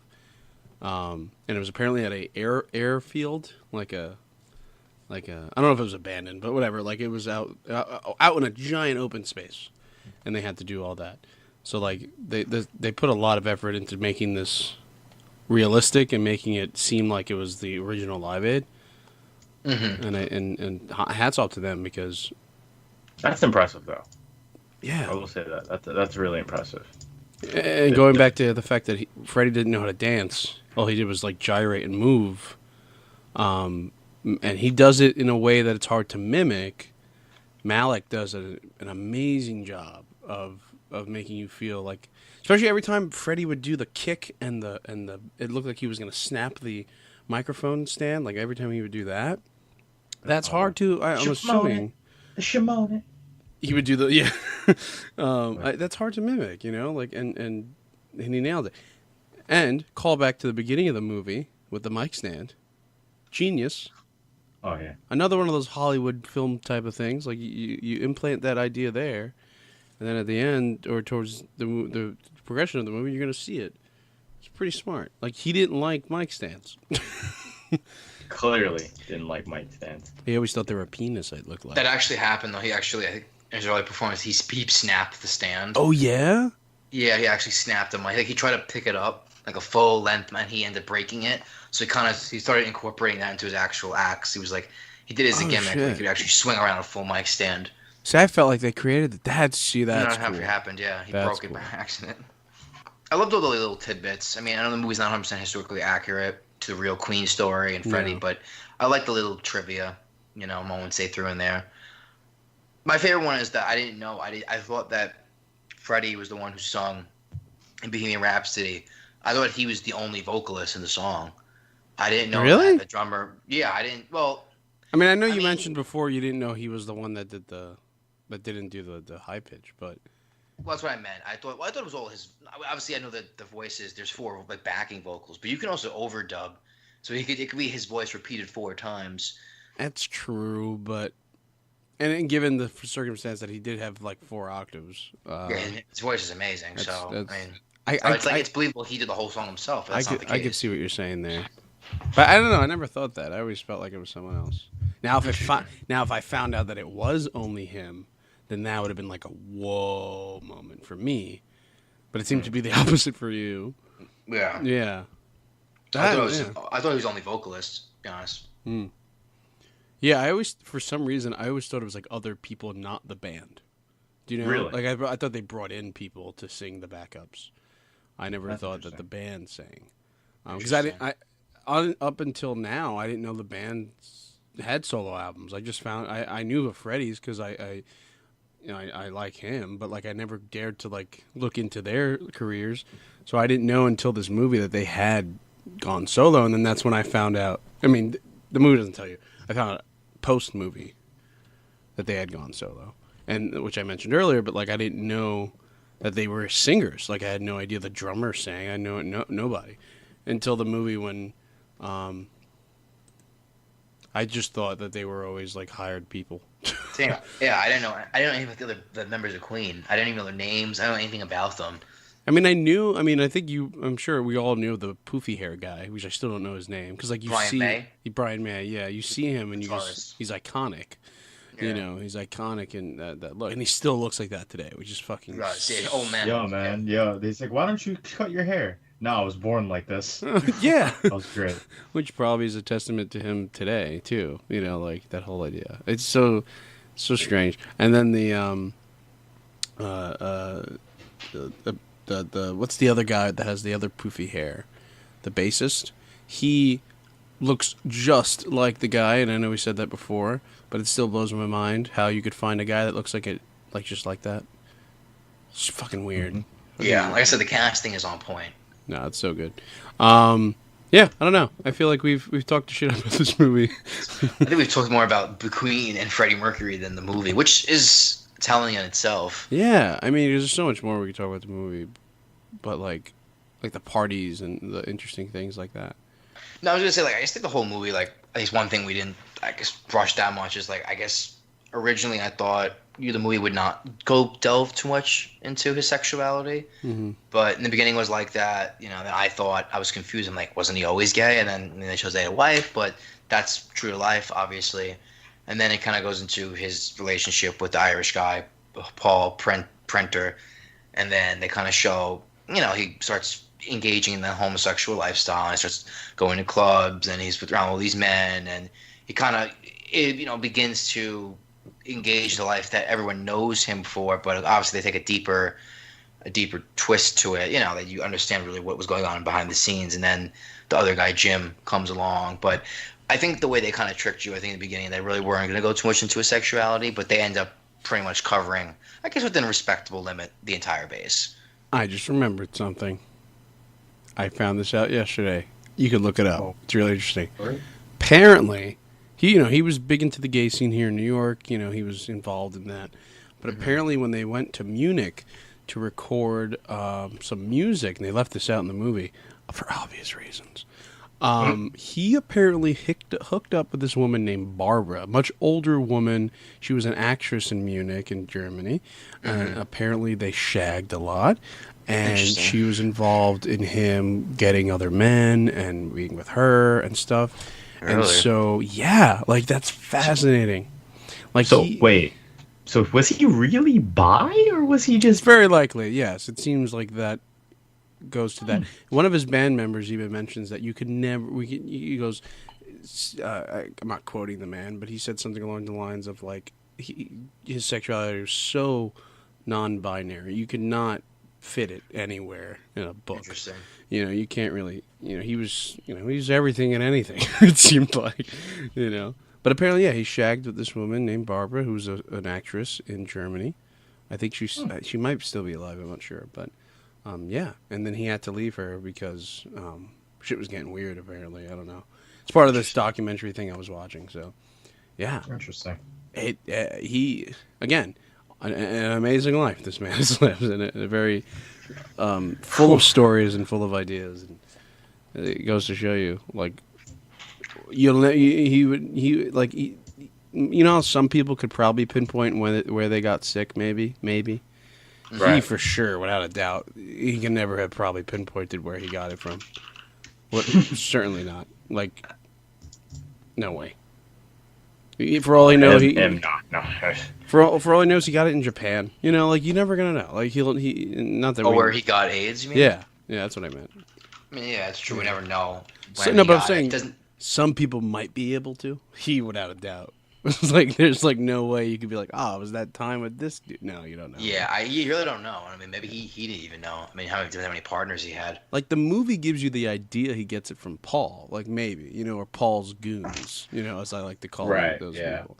It gives you that feeling. But then when I found about the whole Barbara thing in Munich, I was like, oh, well, maybe not. Or maybe it could have been any one of his parties that he, whatever. But it just goes to show you, like, the Magnitude. carefree life that he had. Yeah, and the Right. magnitude of his encounters and stuff. And it's fucking crazy. It's fucking crazy. Dude had a crazy ass life. Yeah. He's Oh man, he lived the whole party and rock and roll lifestyle, man. Pretty To the much. T. He was a sex, drugs, rock and roll man. Yeah. And it's interesting, like, would you go through that to knowing that it would end that way? Would you live that life, And it seemed like he was all about it, and that's amazing, We enjoyed it. You could definitely tell he enjoyed that lifestyle. Yeah. Not even like knowing that something could happen. He was just like, "Fuck it, I don't care." Yeah. I found it interesting. They kind of like. I mean, I don't know how true life it is too, but when he's at the house of Paul, Mm-hmm. and and they all come in, and he brings those guys home, and they're in like the most stereotypical village people gear. Yeah.